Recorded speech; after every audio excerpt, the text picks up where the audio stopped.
Greetings and welcome to your Friday edition of Runescape Weekly.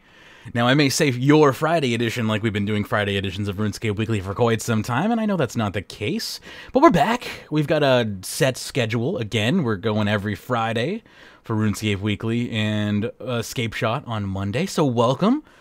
We'll be doing that for the rest of the year, so the next couple of months at the very least, and we'll see how that goes, and we'll keep it going if everything is going well. We also have some information as far as Patreon. We got a nice, juicy pre-show for you as well. Thanks to the RRman and DX who stuck around with me for that this morning. It's been a good time.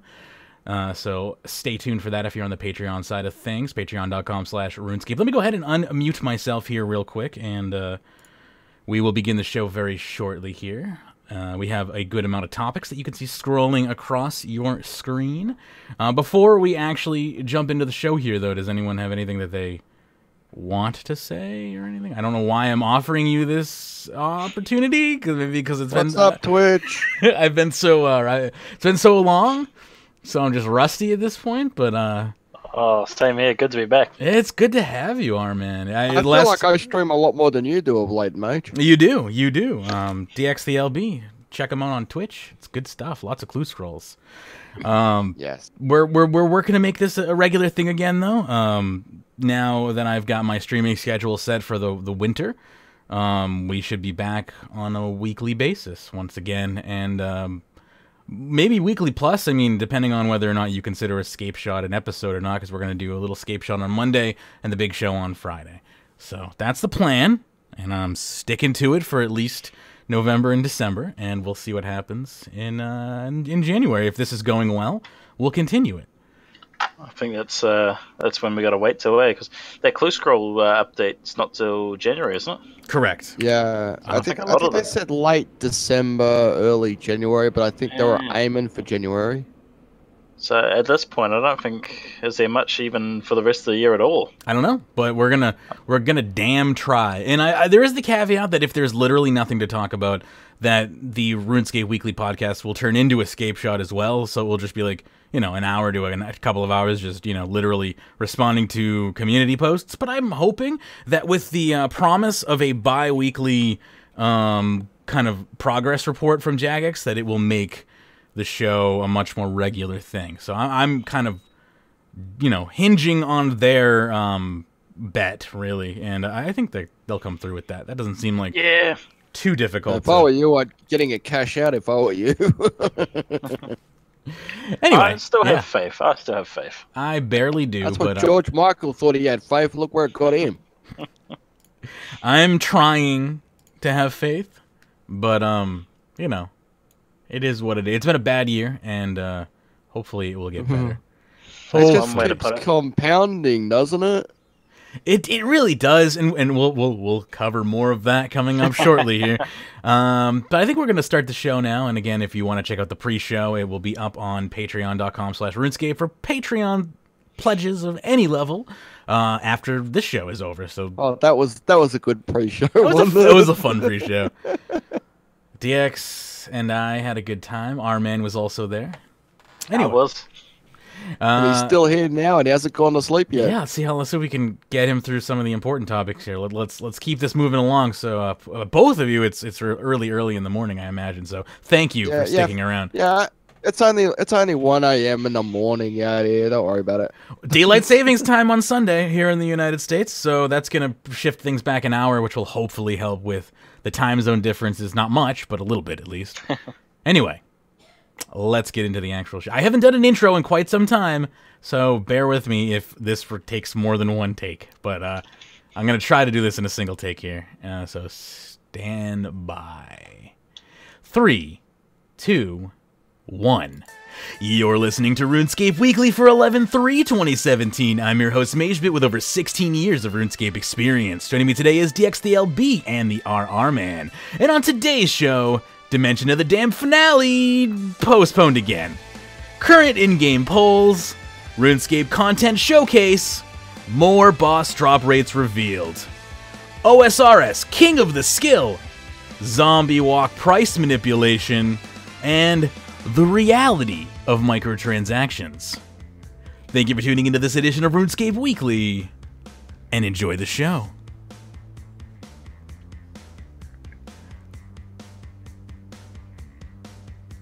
Welcome back for another edition of RuneScape Weekly. Magebit here. Joining me today, Dxthelb, the RRman. How you doing, DX? Not too bad. It's been a while since I've been on one of these shows. Yeah, it has. It's been a while since any of us have. But welcome. Especially the host. Especially. Yeah. How you been? What have you been up to? I've been doing the typical clue scrolls, as you know. I still want to get myself worked up enough to actually do like the God Wars Dungeon 2 so I can start live streaming it so people could see how good or, well in this case, how bad I'm going to be there. But I'm going to have fun doing it. That's all that matters. What have you been up to, RRman? And welcome. Oh, it's good to be back. Well, lots of TV shows. All those DC Universe TV shows are back. You know, Arrow, Flash, Supergirl, all that. Yeah. And I started myself a new RRman account. Really? So why? I've been playing that for a little. My main account, I just couldn't get any fun out of it, and I guess RuneScape. I had to get back to RuneScape, man. You know, and I've been looking longingly at old school RuneScape, trying thinking the same thing. Like, no, there's just where's the. I'm just gonna go back to RuneScape Classic where I belong. I mean, that's clearly the mechanics that I'm looking for. Is just horribly relentless and boring. Anyway, I have been playing Destiny 2. If anyone wants to join me in Destiny 2, feel free to give me an ad. I'm Ven Key, and my battle name, or whatever the hell the freaking Battle Blizzard bullshit is Ven Key hashtag. ID. It's Ven Key hashtag 1190 is my I don't know how they're tied or if they're tied, but like, help. I'm good at Destiny, I promise. Add me. Power level 270, never done a raid. Done a one-night strike mission, overnight nightcap. I don't know what it's called. Plenty of strikes, though. And by plenty, I mean like 5. Go ahead, yeah, what's up? So your power level's only 270? Only, yeah. I mean, is that like... Well, I mean, you know... I think you've got to get over 9,000 to actually even be good. I'm trying, you know? Dragon Ball Z reference my scouter isn't capable of clocking things over 9,000.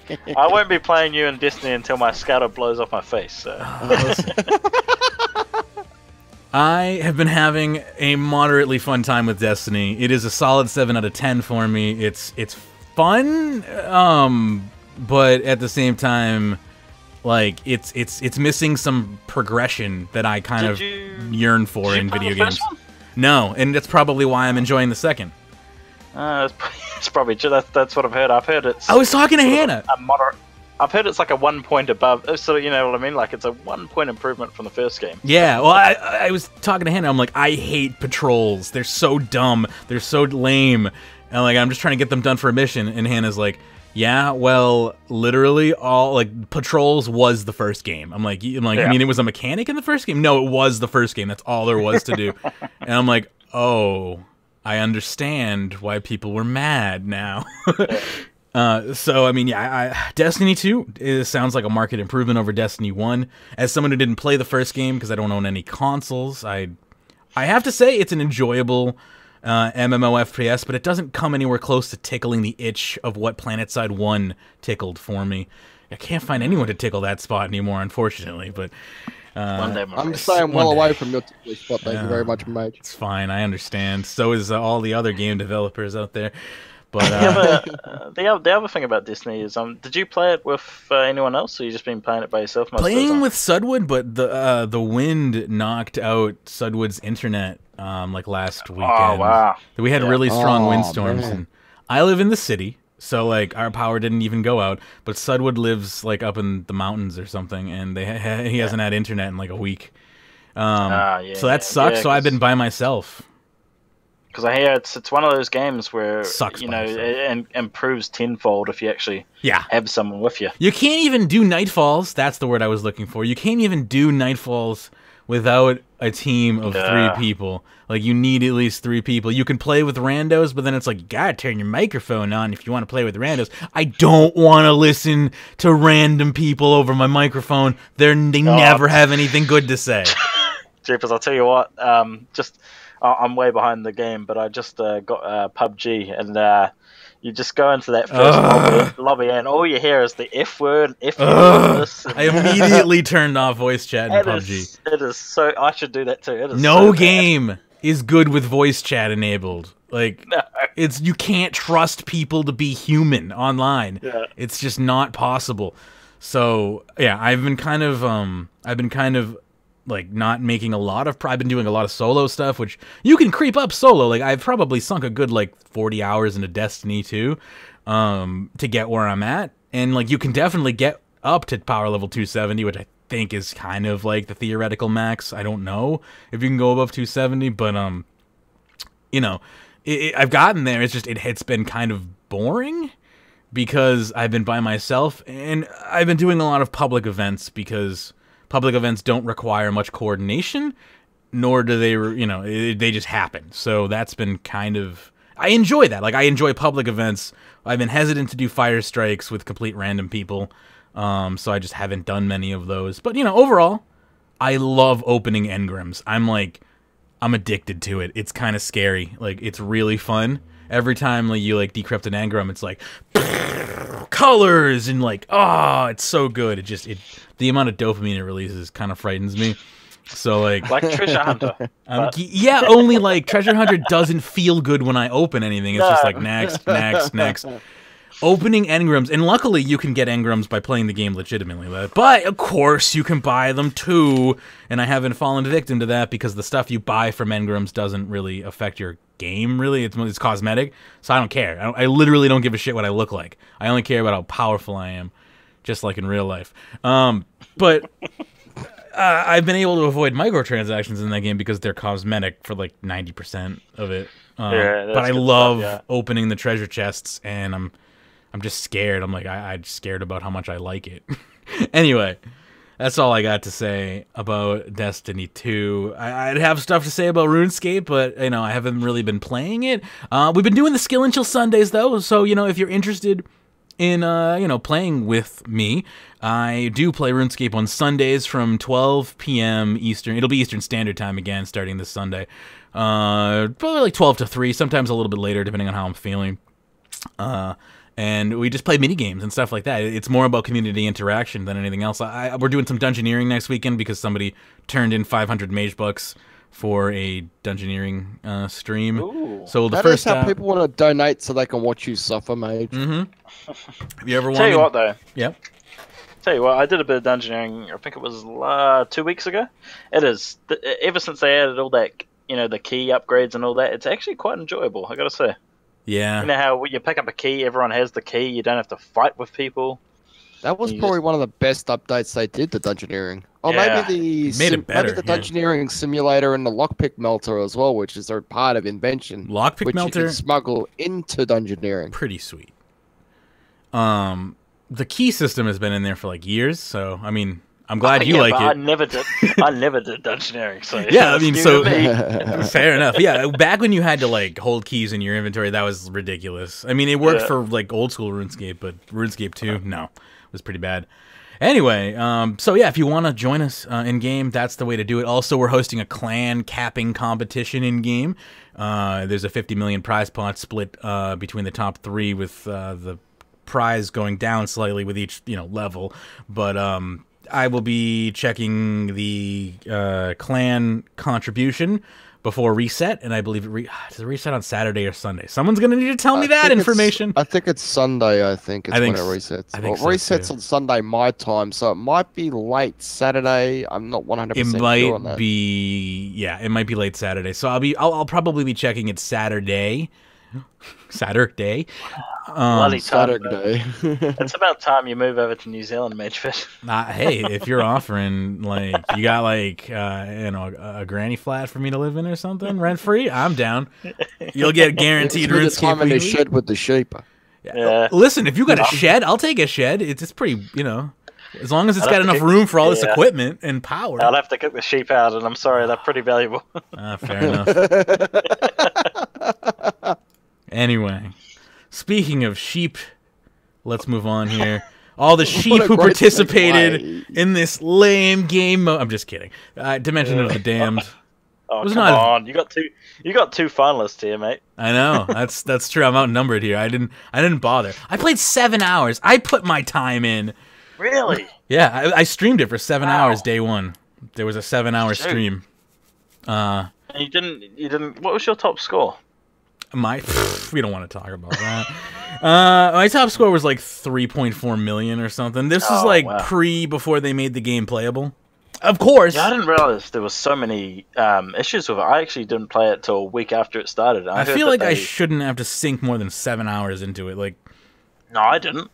I know you played it after it was good. Apparently, I think well, I good. did about 4 hours. I think max. Anyway, it was an interesting mini game. It was very unpolished, but it has potential. I mean, that's the nicest thing I can say about it is given enough time and refinement, it could be fun, but it needs to take into account like skillers, like at all. Maybe I mean, especially Yeah. with It was when they announced it and all that. It sounded like it was a lot more like build your equipment. You yeah, know, it sounded make like your armor. there and was they gonna put be- these like loot chests in, and they just ruined the whole thing. the loot chests were garbage. Everything was garbage. Everything you needed dropped from zombies. Yeah, Which, exactly. It was Yeah. just like main game 2.0. It's just everything you need drops from combat. There's no point in skilling. Lol, sorry.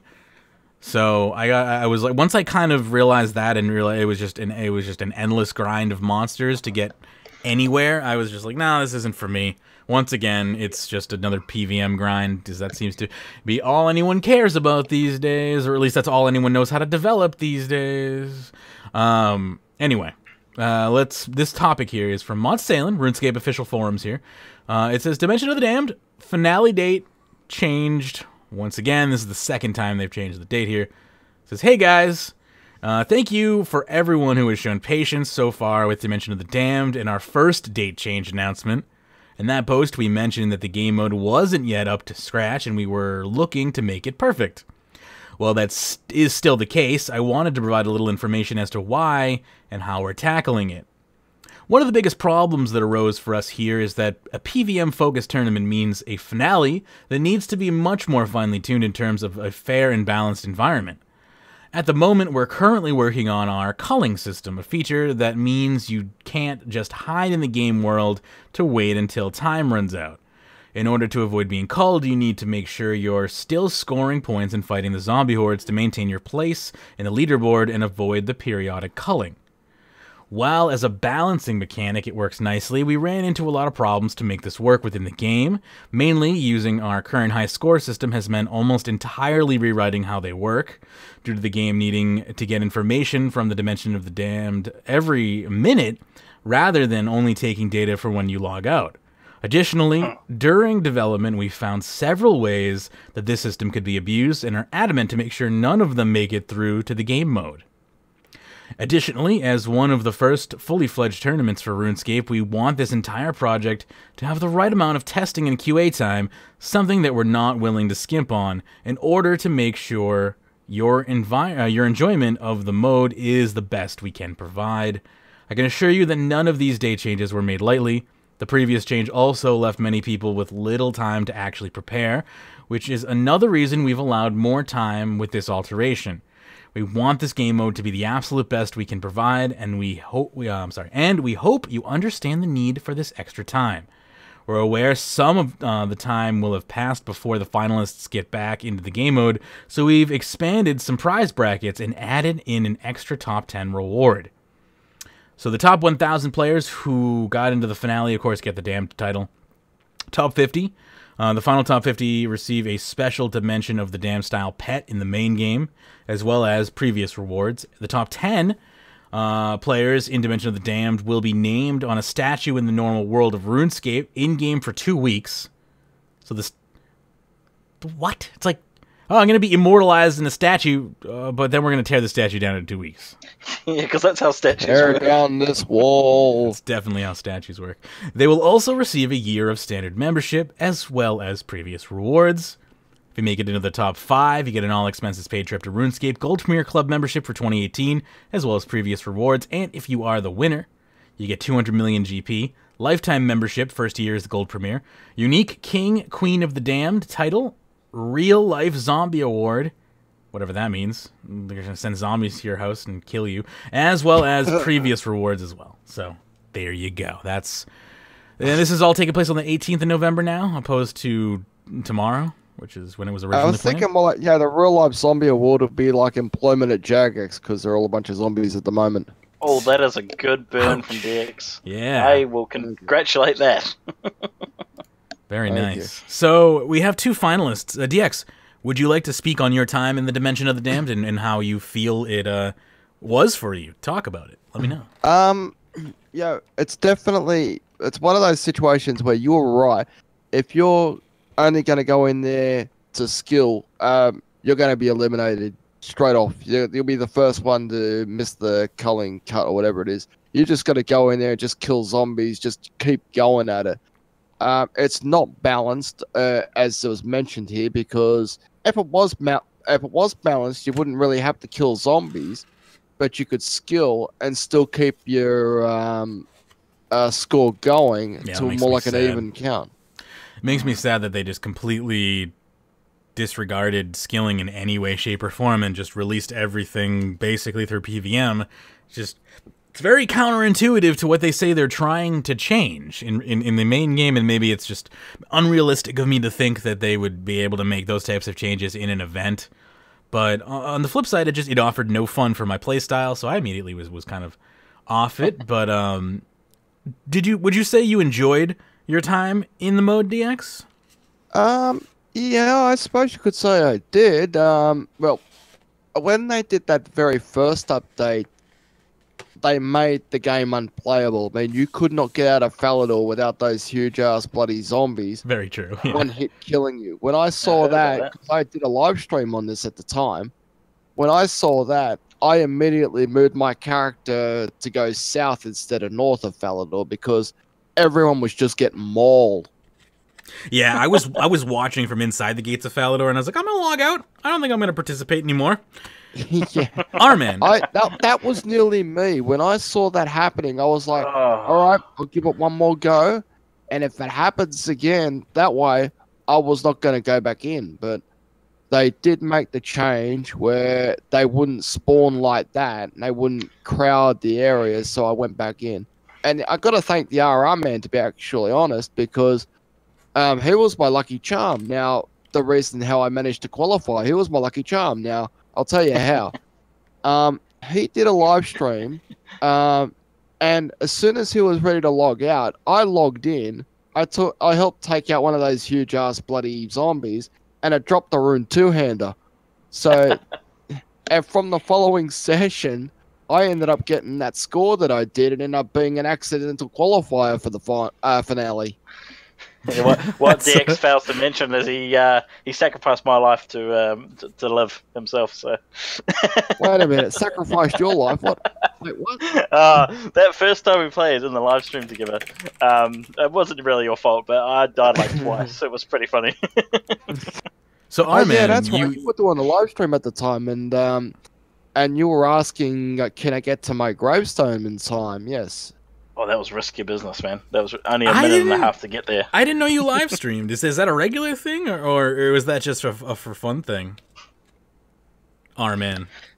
Oh no, so I was actually just on. I sort of found DX in the game while he was live streaming, and I sort of just jumped in there. So.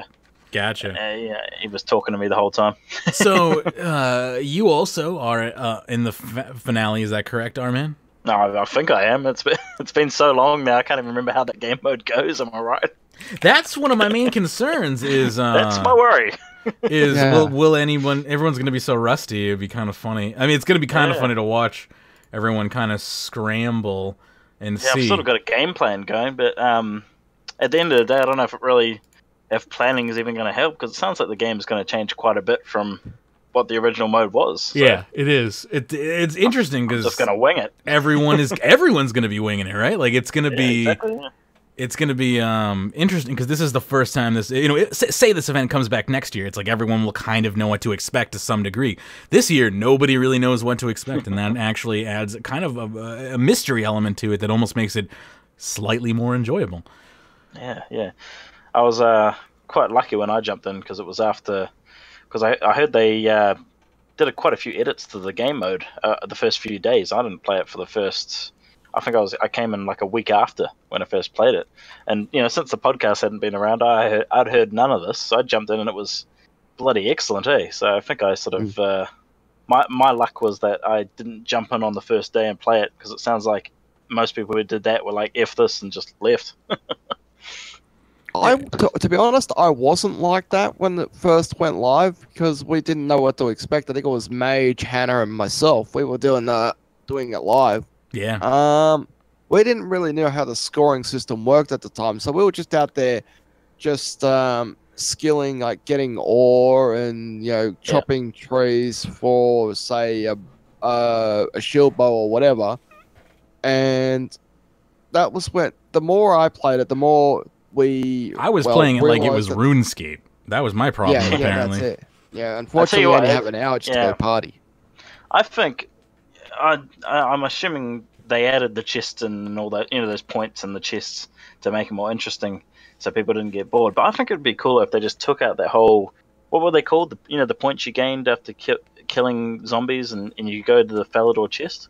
Oh yeah, those bottle token things. Yeah, I reckon if they took that out and just had it, Was anyone even using those? Well, that's how I got a lot of my weapons. Wait, you got your weapons via that? That's how I got. I'm pretty sure that's how I got my 82-hander, if I remember correctly. And it gave me quite a few bits of fish, food and bits of armor. That's interesting. So I reckon if they, I actually believe those loot boxes actually gave you the food and maybe some anti-poison. I don't think they gave you the weapons. I think the smaller chests gave you like resources, and then the large chests could give you sort of weapons and armor. I'm pretty sure. I didn't need. As I said, it's been what, like a month since it happened. Yeah, feels like it. It's going to be like a month before we get the chance to go back in there. Exactly. So I reckon if they took that out, I mean, Dimension of the Damned, totally on theme for November. Totally, right. It's totally on the theme for 2017. Yeah, just dead content everywhere. Anyway, speaking of content, you got anything else to say? Before you do, there was a couple of, I don't know, they did say there was a couple of bugs in there which could be exploited. There was a couple of bugs that I constantly came up with, which I thought he was going to say explode.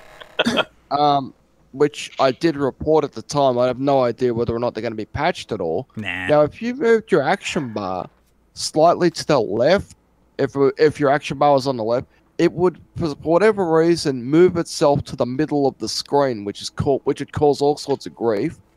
And the second one was auto retaliate.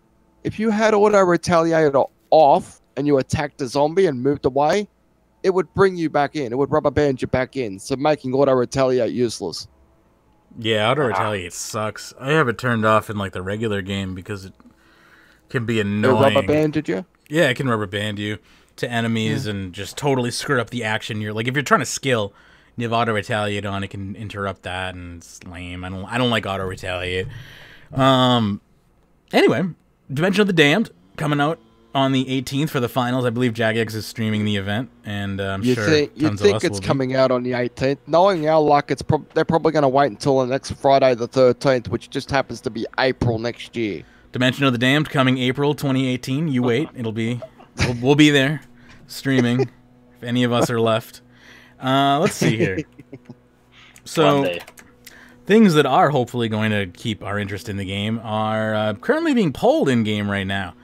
What a great segue. We have multiple different polls, as well as somebody using a leaf blower outside my window, so I apologize about that. But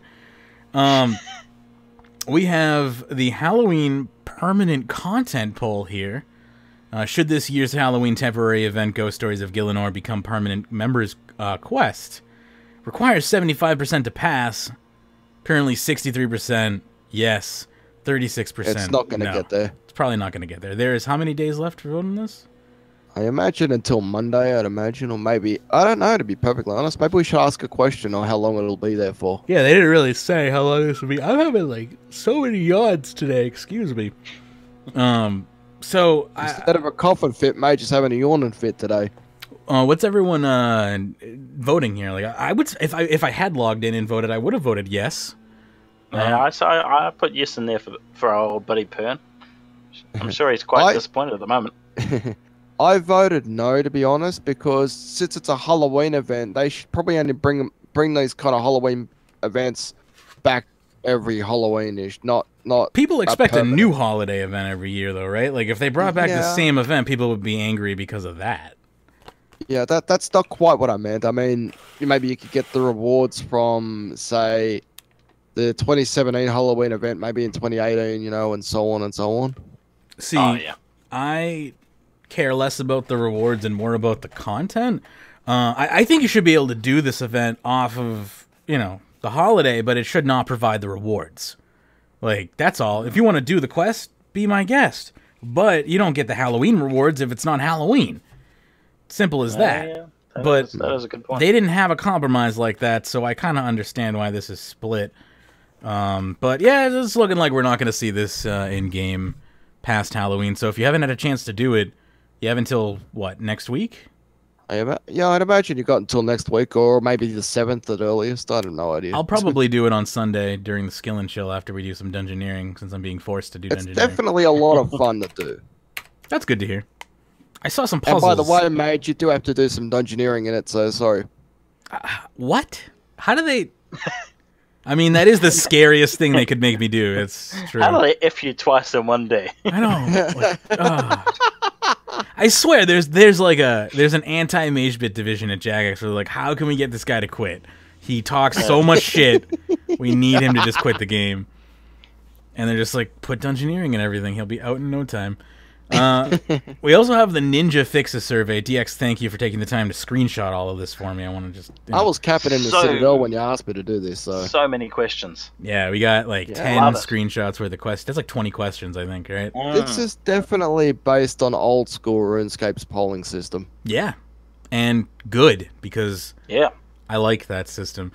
It definitely... This is a market improvement from Rune Labs and a market improvement from Player Power. Like... Now it's just letting players have influence, but not letting them really pick the content. So it's probably a good compromise. It's good stuff, and you can't change your votes, so that's the best. That's the best part. You can. Yeah. You can change your votes. Wait, you can change your vote via the RuneScape website. You can change your votes. All you have to do is make a new account and vote again. No, it just cancels out your first vote. Then you make another account and vote again to cancel out the vote that you canceled out. To make your new votes. I'm pretty sure you can log into RuneScape.com, their main website, because their polls that way, and I believe you can change your votes that way. Try that. See what happens. I'd be curious. Just stand by. What we're talking I'll read some polls. Yeah, I'll read some questions here. Test that and let me know if that's a thing. All right. So first up, should we create an Omni Grigri? A Grigri is a talisman that transforms you into different types of apatol monkey. Different type of apatol monkey. Okay. Well, there is a bunch of variations you can turn into. Yep. Yes. No, except there's like only 2 that matter. An Omni Grigri will consume each of the existing Grigris and let you transform with it. So this is a 88% yes. I mean, why not? This is actually literally a question from old school RuneScape that already exists in their game, so it doesn't surprise me. Okay, I just checked. You can't change your vote, despite the fact you can actually go into the RuneScape poll. Yeah, you can't just... Yeah. This just in, I lied. I said I was almost certain, but... I'm just joking. This just in, Dix is wrong. But the weird thing is, you can click on these options, like, so you can, quote, fake click yes or no, but it's not going to count. You can fake. That's the type of voting we've needed in RuneScape since the beginning. Fake. Just don't even just throw away the votes, just so people feel like they have a vote, have a say. We don't actually want players to impact the game, though. That's honestly probably what they do with all our microtransaction suggestions. Let's see here. We got another question here. Should we show abilities in the ability book that you haven't unlocked? Please note this will be a lot of work. This will reduce the number of ninja fixes we can do sooner.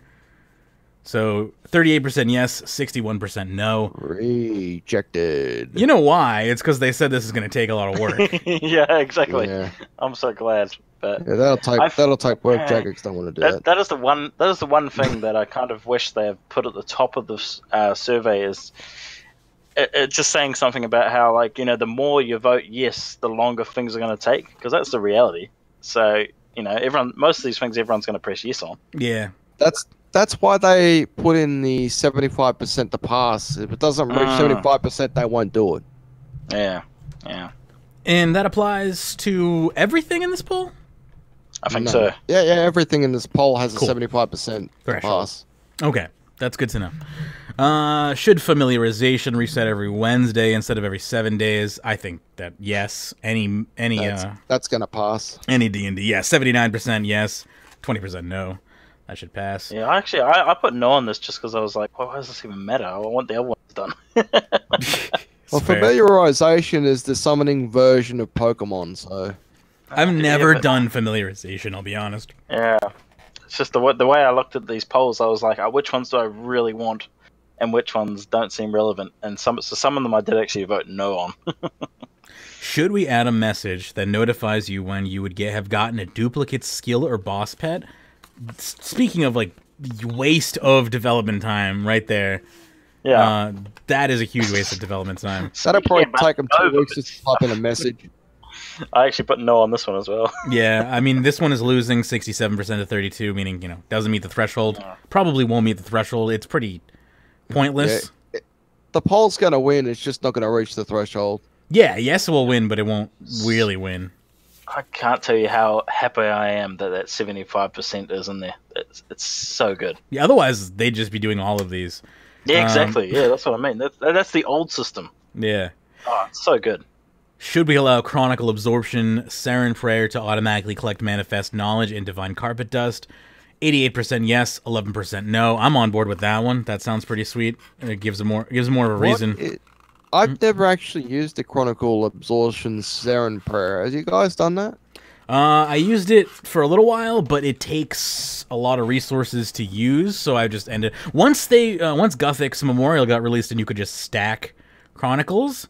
that was enough for me because I was paying enough attention to the game. If you're super AFK, then this would be helpful. It'd get you bonus, XP. But yeah, actually, I had no idea what this was, but I actually I voted yes on this just because I wanted those spells to be more have more use. Yeah, yeah, that's the one. Yeah, so yeah, I feel you on that, and gladly that will pass like majoritively. Yeah, should we add the ability to cut any size granite sandstone directly into its smallest piece?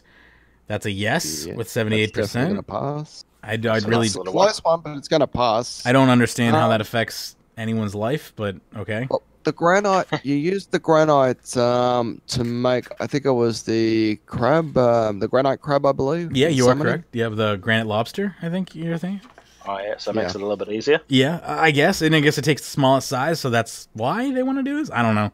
Seems mildly silly. Hey Hannah, how you doing? Size doesn't matter, of course. Having some audio issues on your end, possibly not picking anything up for me there. Anyway, we'll come back to that. Continuing on here, Ninja Fix survey: should we allow you to add a permanent grappling hook to your tool belt? Wow, 96% yes. People are lazy. That is a no-brainer. Yeah, I'm totally fine with that. That is an annoying piece of thing to always have to have on you, especially if you're into waterfall fishing. But maybe they can. Oh no, the grappling. Yeah, the grappling hook. I think that's a no-brainer. But the problem I have with it, I voted yes, but the problem I have with it is, one of the examples of using the grappling hook would be the Dorgish Khan agility course. That requires you to use a grappling hook, which would occasionally break. So what are they going to do? They're going to delete that piece of content because nobody uses it? To be honest, I used to use it. When my agility level was not 99, I would use that agility course. So my problem is with that. What are they going to change? They have to change. Isn't Abatol better? Part with I won't get into Dorgish Khan agility course. Yeah, they'll definitely have to update that. Yeah. Maybe if you put it on your tool belt, it just becomes a non-issue anymore, which would then beg the thing as the quality of life. Just remove that feature from the game, I guess, and let it just be an agility course. Wouldn't it also make the hidey hole just about useless as well? Because the agility hidey holes require us to have a grappling hook, I think, put into that thing. Yeah, you're right. Agility hidey holes would become kind of obsolete, and I think hidey holes make more sense for clue scrolls than. Yes. Anyway, should we make a different inventory icon that represents full runecrafting pouches? Yes. I mean, as somebody who was runecrafting before they took their hiatus once again, that would make my life easier. So yes, this is great to know when they're actually full. Do you want to be able to use carpets from anywhere in the desert to anywhere else in the desert via an interface similar to the spirit tree? Again, I like that idea. 90% is on board with that. So, this is one that I channeled my inner Panacea, and I was like, come on, we got way too many fast travel things in this game. So I think I put no on this one. Yeah, I don't. You are the 9%. I don't have a problem with anyone who said no to this, because I agree it's too easy to get around the game as it is. I really don't care one way or another if this gets implemented, but it will. So yeah, it's definitely going to happen at 90%. Maybe what they can do is add something in invention where you could actually create like a bit of fabric-y, spirit bloody magic carpet teleporter or something. Hampshire says Ninja Pole is just a yes fest. You're not wrong, but at least there's a threshold. Not necessarily. Not all of them have a yes there. That threshold really saves the day. I love it. Gotta love it. Yeah. I can barely hear you there, Hannah, unfortunately. Would you? I'm not able. Oh, hang on. Let me try changing some settings here. Boost to 200? Yeah, I'll try boosting you up to 200. Say something again, Hannah? Something again. Now I can hear you. Okay, you're at 200%, but I can actually hear you now. So that's good. Welcome. Hello. Nice to see you. Hi. I don't know why my mic volume would change. Nothing has changed, but... Good old computers, am I right? It's probably Just blame it on Discord. That's the easy way out. Just blame it on Skype. It's somehow Skype's fault, even though we're using Discord. Yeah. I mean, if you have Skype still on your system, which I do, it can occasionally just like change your audio settings. Just miss you. So we'll blame Skype. Should we add the ability to empty gem and coal bags and other items into the bank deposit interface? I don't know if I fully even understood that. I do not understand what this question meant, so I skipped it. Can someone explain it to me? It means that if you have your bank open, you would be able to empty, like, the coal bag. From your inventory to the bank. So that's not a thing? That's not a thing you can currently do. You can right-click on, say, runes. From your rune bag, if you are rune crafting, and it would just... So similar system to that. Yes. I thought you could empty the gym bag into the bank like that. I have no idea. Already. I thought you could. I thought you could too, but apparently not. I've never used those items. I've only ever used them. You're talking about deposit boxes? I don't know. It must be banked. It must be. It must be deposit boxes specifically. And if that's the case, then sure. Why not? 91%.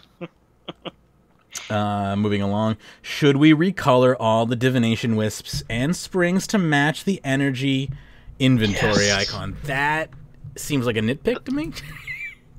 Oh, really? I love this. This is great. I don't not like it. It just... I feel like we have more pressing issues at hand than wisp colors. Looks like it's going to pass. Of course we do, but this is excellent. This should have been... I was wanting this from the start. Exactly, yeah. It should have been like that from the start. I'm not against it. Is anyone against it? Because I'm not... Somehow 20% of people are. Yeah, I mean, I'm not against them doing it. It just it seems nitpicky, but I mean, I guess ninja fixes tend to be smaller, nitpickier things. I know. Exactly. I can live with or without this. That's what I'm trying to say. I know we don't like to, comment on how long it takes to develop things, but I'm sure that this must be a really quick one to do. Death Star saying they're talking about having a button like one for inventory, worn equip, familiar pouches, coal bag. That's interesting. Oh, Oh, I see. Like when Good, 'cause you I still don't. empty. Is it like when you press empty familiar into bank? Is there an extra button which is like empty your sacks into the bank? It sounds like it. Just empty your sack into the bank. Yeah. Just deposit your entire load. Should we add? It wouldn't be an RRman show. Should we add strike worm contracts to Slayer Masters? Yeah, this is another one that confused me. I thought strike worms were already on. That is very Are they confusing. That is badly worded. What they mean is you could purchase contracts with like your Slayer points to get them, because apparently as an RRman, it's like super hard to like get access to the strike worm only drops that build the Slayer helm, the mighty Slayer Isn't helm. there only one way you can actually get strike worms as a contract from a Slayer Master, and that's You just have to be isn't lucky. that via Mr. X or something in Edgeville? I have no idea. Or is this the wrong kind of contract that I'm thinking of? I think So is this question just for RRman? this question is geared towards RRman, I would assume, but anyone will be able to purchase them. It's just a matter of, in that, I'm just giving a specific scenario in which the issue arises of building Slayer Helm can be unnecessarily slow because of the RNG of the assigned task. But I'm literally just parroting what I've heard other people say. I don't know if there's any other scenarios in which this really applies. And if it is just for RRman, then again, like, that it goes against my definition of what RRman should be. A hard game mode that it doesn't the mechanics should not bend to RRman mode. Yeah. RRman should bend to the mechanics. It's like hard mode. Okay. So I mean, When I first heard about this, I thought it was like the Slayer contract specifically. You know, there's one outside of Those are wilderness the contracts. Canopus Tower. Oh yes, I see what you mean. Yeah, DX. Yeah, I was completely confused. I skipped this one because I wasn't sure what was going on. that's fair. That one's not the best description. It could be worded better, considering there are multiple types of contracts in the game, and a lot of them have to do with Slayer.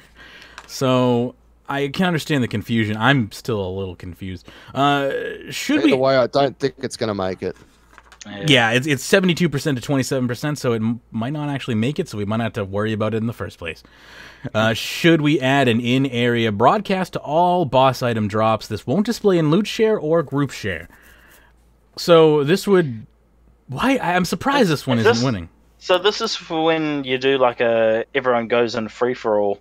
Yeah. It will tell you when people have got an item, but I thought it already did that for everybody in the entire world.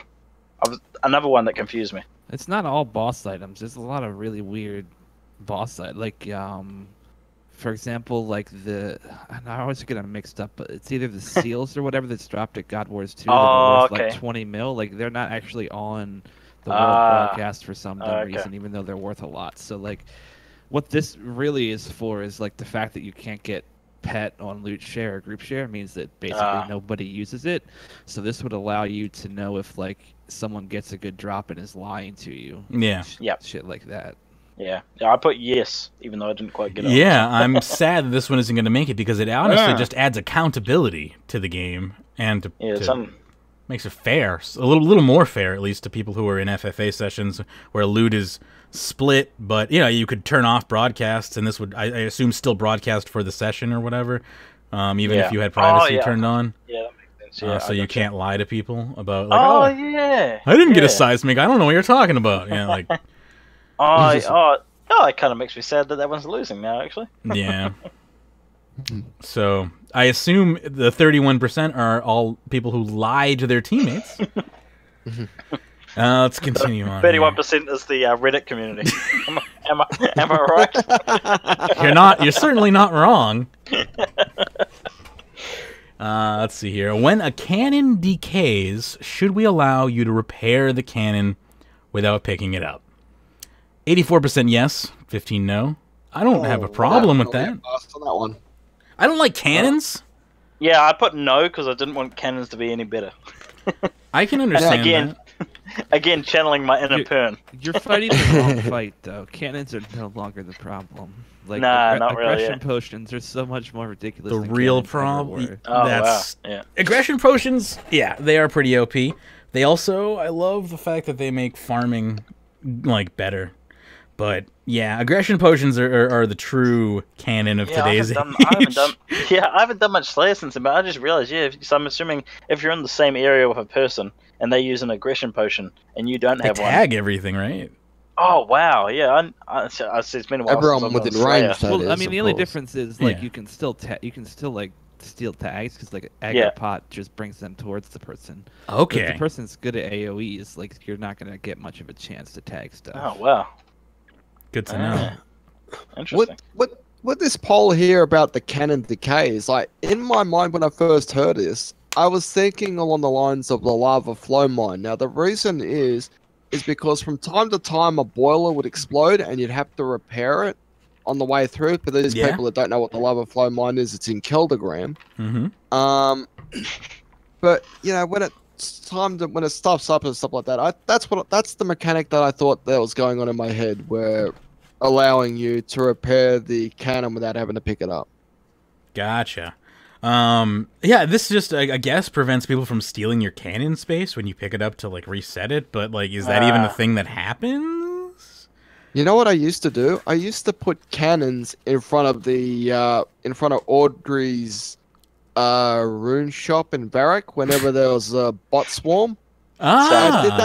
I did that one time with Janik, and what we did is we managed to block bots from going into the place, and we managed to hold them off long enough for one of the mods to actually come in here and just tag a whole bunch of the bots out of there. That's pretty sweet. I like We had a that. field day doing that. That's the real use for cannons right there. Yeah, Should- bot busting. Should Kingdom of Miscellanea reset at midnight? I don't see why not. When does it reset now? Now that they've brought this up, I don't know. Is it midday or? I honestly I have have no no idea. idea. All that stuff really needs to be brought to a standard, though. Yeah, like just if it doesn't reset at reset, make it reset at reset.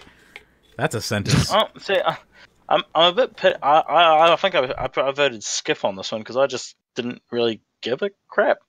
It's like, because the way, as I said before, the way I looked at all these votes is I was like, the ones I'm only voting yes on the ones I really, really want because I'm feeling like the more they have, the longer they're going to take. So And you know what? Like you may be the only responsible voter here.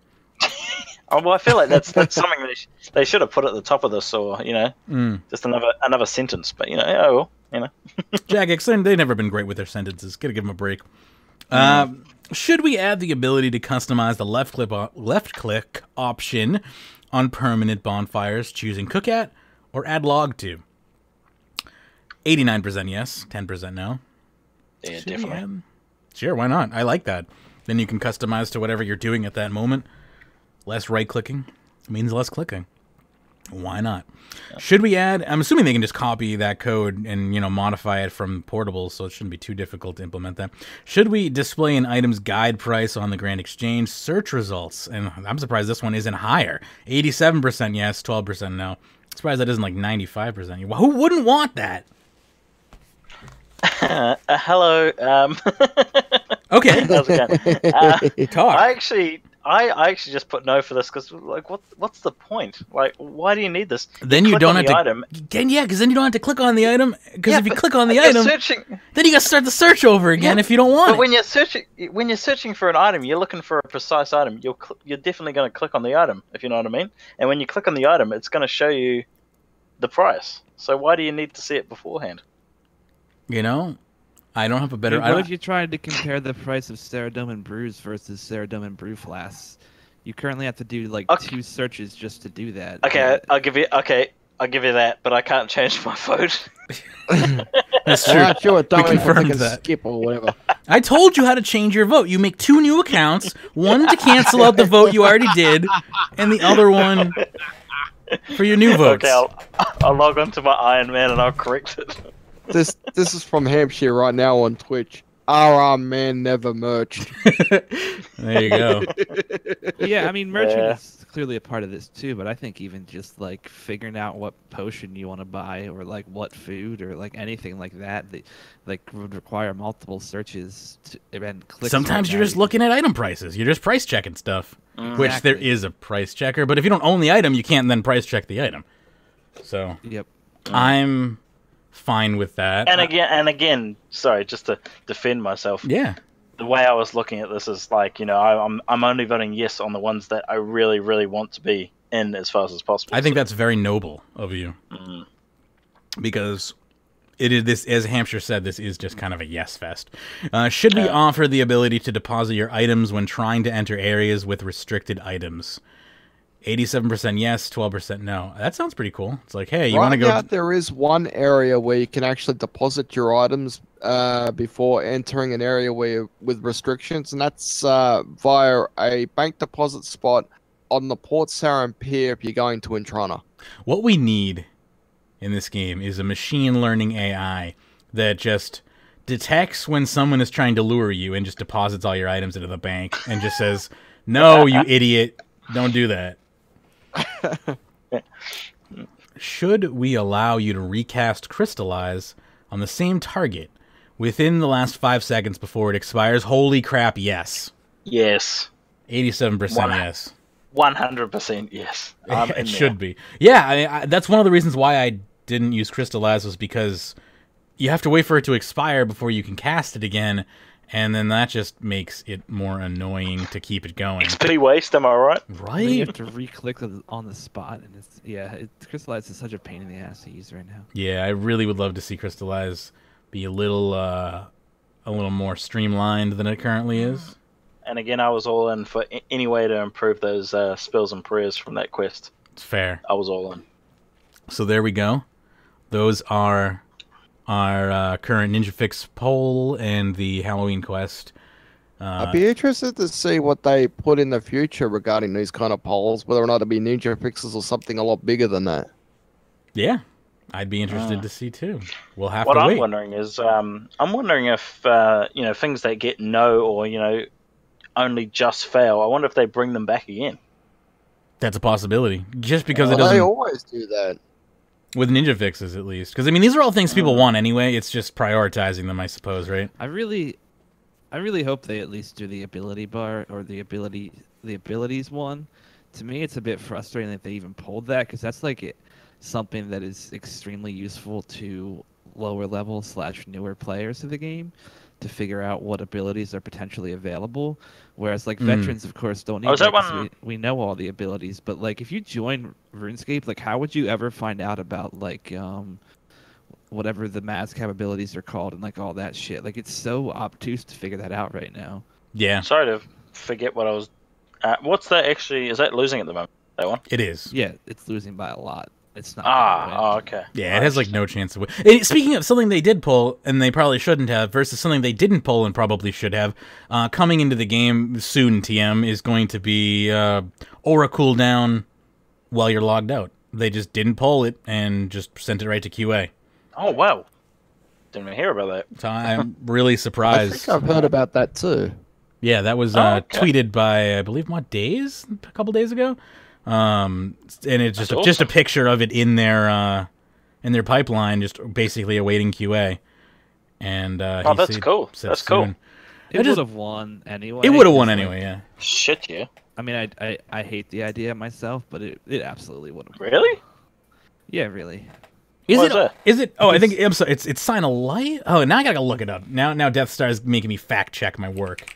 Hang Because on. it will just Is it make auras? people. It's Oh yeah, it's a sign of life. not Sign of auras. Life. Sign of Sorry. Life, dude. Sign I of no. Light. just posted Sign it of here in Life. general Discord.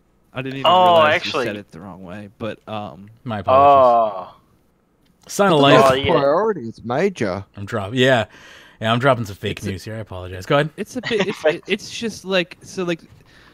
I don't know. Like, there's a subset of the community who thinks that they can't fight bosses off of signs. So literally, all they do is like, once they sign, they stop fighting and they just go bank stand. So now, once they sign, they're just gonna log out of the game and come back in an hour. And I realize like Oh, okay, yeah. I that might be a understand. small difference, but like it's just encouraging people to more rely on Sign of Life than they already do, which is why I don't like it. Magebit, you got me with your fake news. I'm sorry. It's not even April 1st, and I'm dropping. I don't agree with this. That's bullshit. Yeah, that's why I brought it up. I attempted to bring it up and miserably failed. Luckily, You're on the right track. We just had the wrong item. It's all PVM crap to me. Sorry. And I got to leave PVM perspective to handle the real hard-hitting news for PVM. So that's double shit because so the auras aren't going to be changed. Well, auras already reset when you're logged out anyway. Wait, do they? Oh, now I'm double. Yeah, I know. Damn it! I've done the. I've mind flooded everyone. Cooldown. So auras are like at least like 3 hours, I think. Yeah, you can totally be logged out. Moving on. We all look like idiots. But I mean, it would be nice if they just like lessened aura cooldowns, because I mean, like the problem they've caused now is like, well, talking about no one's gonna fight off of Sign, like nobody fights off of aura anymore. I mean, I'm talking at a high level, of course. I don't mean like sure, nobody. That's what they could do. They could make another tier aura. Since we all have like thousands of loyalty points we can't use now because we've got everything, they could put another tier in and reduce the cooldown. Sounds like a personal problem. See, the problem is that not everybody so does. Much of them. Once again, if a new player joins the game, like it takes you a good year. Like unless you join and get Premier Club, it takes you a long fucking time to get. Imagine if you could spend all those loyalty points on treasure hunter keys, though. Oh my god! Grow off, Mage. I'd have so many treasure hunter keys. Imagine if you could spend those loyalty points on like bank boosters or like. I know, wouldn't that be a novel concept? You used to be able to before they moved it strictly to rune coins. I'm so sad. That was so I remember last year or beginning of this year when RRman and I had our best updates of the year show, and RRman was all happy about the change to rune coins and loyalty points until. But they gave everyone a few keepsake keys, so that's we're all even. Yep. It's ridiculous. Anyway. I'll tell you what, our end of year show this year is going to be a good time, guys. Oh, I am looking forward to the end of year review. Not really. Very by myself. The positive end of year review show. We're gonna need some positivity. I need someone to rein me in for that show. Before we move on to our RuneScape content showcase block, Hannah, did you want to take an opportunity to speak on your Dimension of the Damned experience? We kind of did that at the opening before you arrived, but you're also a finalist, and I'd love to give you an opportunity to speak your piece on your experience throughout that minigame, so you're more than welcome to if you want. Yeah, of course, I don't know what was said, so maybe, well, I guess I'm more positive than DX, so maybe I won't repeat anything, but I personally had a really enjoyable time with Dimension of the Damned. It kind of brought back a lot of, like, there was a huge social aspect to it that you just don't really see in the game anymore. After the first few days, there were just people in Varrock's town square in Falador town square who were just like sharing the extra armor that they got, because what they did with the mode is I think you could only bank up 15 items max, which meant there was no reason to hoard like armor and such. So you would just see people who were like, got a rune two-hander, does anybody want it? And like really cool stuff like that, and even just like hanging out, everybody was massing in basically the same area, and so like you'd see people using like the old style color changes to text or doing the wave and stuff like that, stuff that you really don't see happen anymore in RuneScapes, but stuff that would happen back in the day when you'd be lobby fishing or whatever, and it was just really cool to see people being social. Lobby fishing is a whole new thing these days. That's when you try to get someone out to the lobby so you can fish them for their account details. Yeah, but it was just really cool to see people interacting with the game in a way that it just happens less often. I mean, obviously there's a lot of issues with Dimension of the Damned. It was a bit one-dimensional, which I think needs some fixes. But at the same time, so you did there. I really like the fact that it only takes that it only bases your high score off of 1 hour. It meant that it was accessible as well. So like if you could only put like 10 hours, 5 hours into the mode, you had the ability to actually potentially qualify, because it wasn't like your score as much as possible over 2 weeks. It was like whatever your best hour is what gets you into the competition, which I think is a really cool way to handle the competitions and make them so that more people are likely to do it. A lot of people, complained that Dimension of the Damned didn't have a lot of people logged in after like the first week or so, but I don't think it was ever really meant to. Like, they designed it in such a way that you could qualify quickly and then move on with your life. I would definitely like to see a little bit longer end game added to it. Like, I would like to see skilling made more important in there. I think you should be able to fish the food as well as kill things for it. Stuff like that. Maybe more interesting boss fights. But I think it's the ground level for something really cool if they continue development on it. And I don't know how the tournament's going to go. The tournament has had its own issues where they've had to delay it twice, which is definitely shitty. Although I'm glad I'd rather them delay it than them release it and it be broken as hell. So, it would be really sad if they released it with the exploits that they found, and then other people found those exploits, and then they had 2 competitions within the span of a few months, both compromised. That would make them look pretty bad. So I mean, it's a smart thing to do. But it definitely isn't going to win them any points with the players, unfortunately. And I mean, I never really expected that many people to show up anyway. So like, I don't think that delaying it is going to make fewer people show up. Like that many fewer people show up, in my opinion.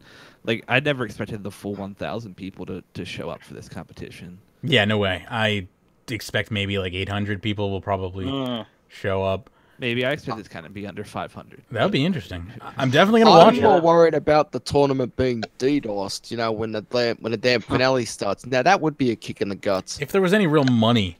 I mean, and I guess is. There's the all expenses paid trip and the lifetime membership that have real values. But I don't know. I mean, there's gonna be real world trading for that. Well, like I talked to you about. I guess I could say this too. Like, Dead Man mode has this issue where like people basically pay other players to lose and give them their stuff. So like, that's how. I mean, I don't want to accuse every person who plays Dead Man mode of this, because obviously it's not everybody. But like some of the higher end players in that mode, like the way they do it is they pay other finalists either with real world money or with gold in RuneScape to gather supplies for them and then die, because you can trade in that mode.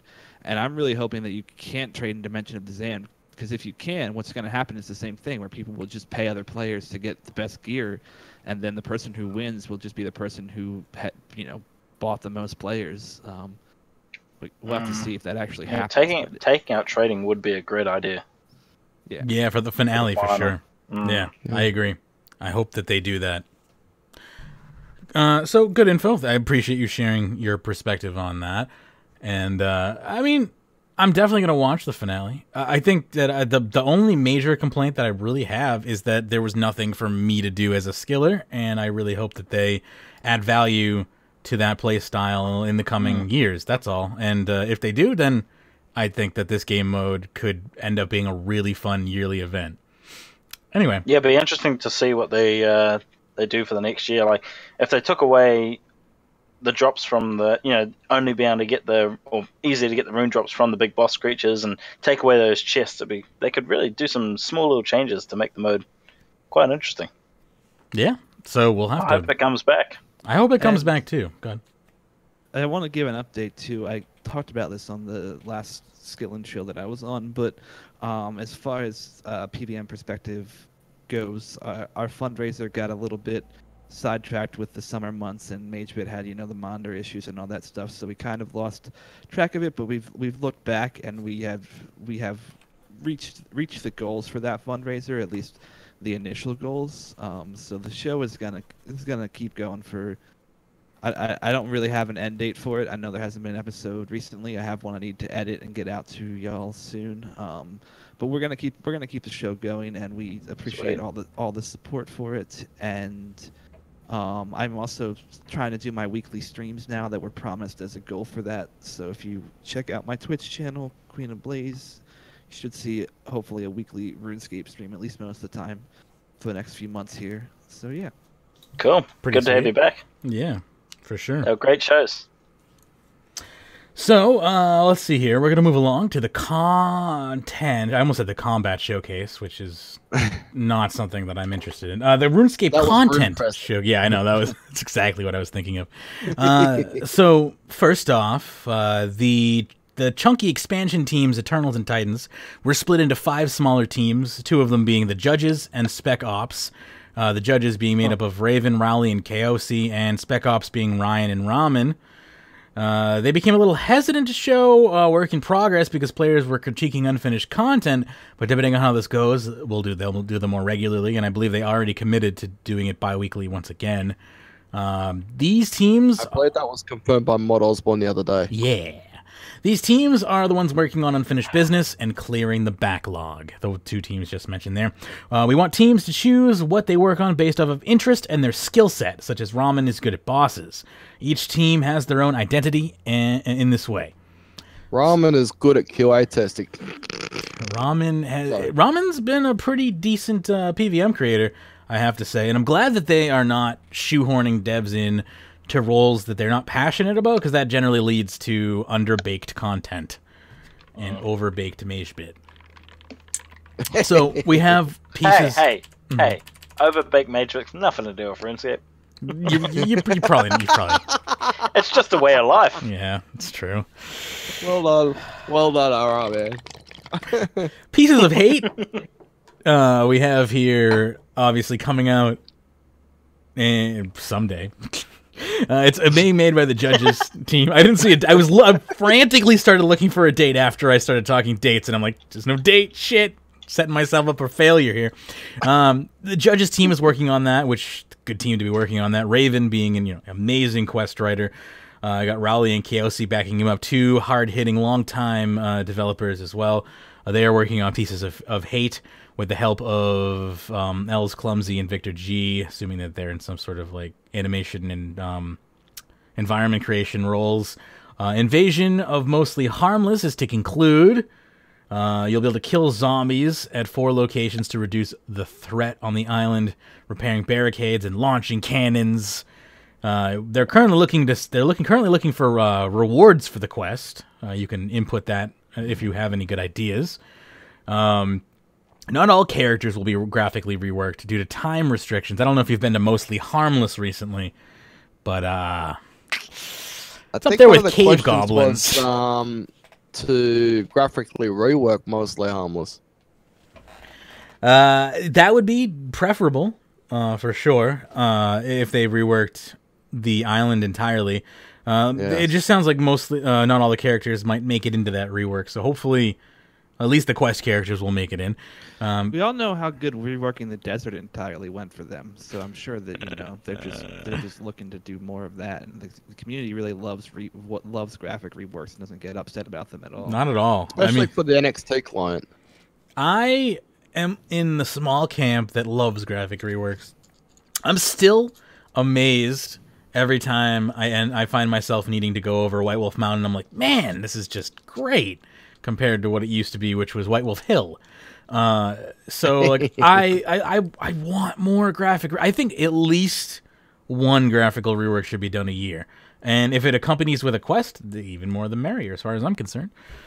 So previously known information. This is the Pirate Quest series finale. It's most likely to be released early 2018. It's going to be an investigation into the horrificness, crazy puzzle solving, jokes, and packed full of nautical action. It seems that the Crassian creatures have been roped into Rabbit Jack's plans, and you'll find yourself exploring Dragonkin temples underwater using your trusty diving gear. I almost said rusty diving gear. That's a whole nother problem. And more besides. Isn't the Crassian creatures on Ashdale? Yeah, that's where they first got introduced, and then they got retconned into like other storylines. Right. Yes. Reunite the pirate captains and take down Rabbit Jack forever. Why pirates? If it was 3rd on the list, you say?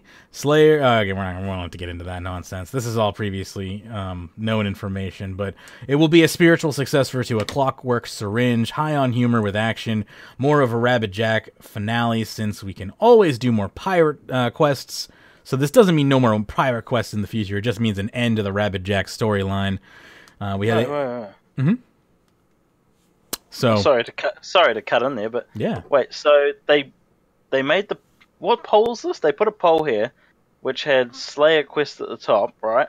Yeah. And then they discount it by saying Slayer Quest is not really a storyline, and OSRS are going down that route. So why was that in the poll in the first place? I don't know. It sounds like they kind of just They just tried to get rid of their own poll option there. I mean, they did. They blatantly are just like, we don't want to do this. I think translation, we don't want to do it. We don't want to copy what old school RuneScape are doing. They didn't try and get rid of it once. They tried to get rid of it twice. What? I don't know. I don't question. That's hilarious. I don't question Jagex's development cycles anymore. They don't make sense. No. and then again, why was gnomes? Why was gnomes? Did you say gnomes? Yeah. Sorry, but they didn't actually make a reason why they skipped on the gnome. They didn't. Even, they were hoping you were satisfied with their first excuse that you wouldn't need a second one. Oh yeah, there's two. There's two excuses for Slayer Quest. So you skip the second option and jump. They hope you're so confused by their first response you never made it to question the second one. I'm looking forward to a Gnome series quest storyline now. I mean, I want to see the Gnome quest.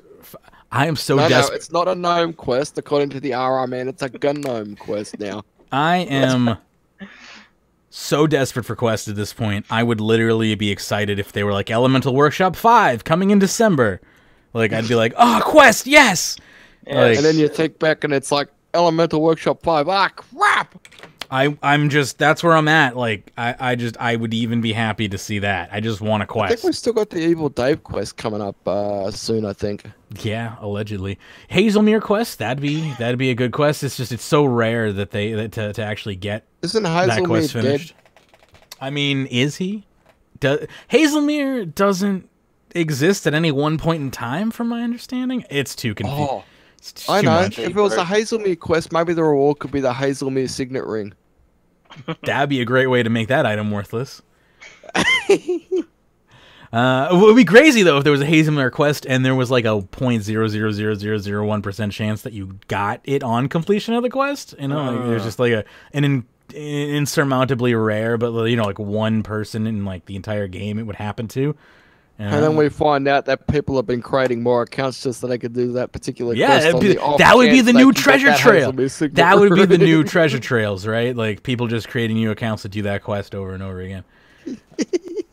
All right, so it's a good way to get your account creation number up for sure. I'm gonna skip over the ghost stories since it's already out. You can check that out in game right now. But I'll move on. It's gonna wait. It's gonna be in the game for 2 weeks, as it says here. So it'll be. We were curious about this earlier on today. I was, yeah. So we got 1 more week to do it because it's already been in the game for a week, I guess. Does the 31st to the 6th count? So it'll probably go out of the game the 13th, I guess. I don't know.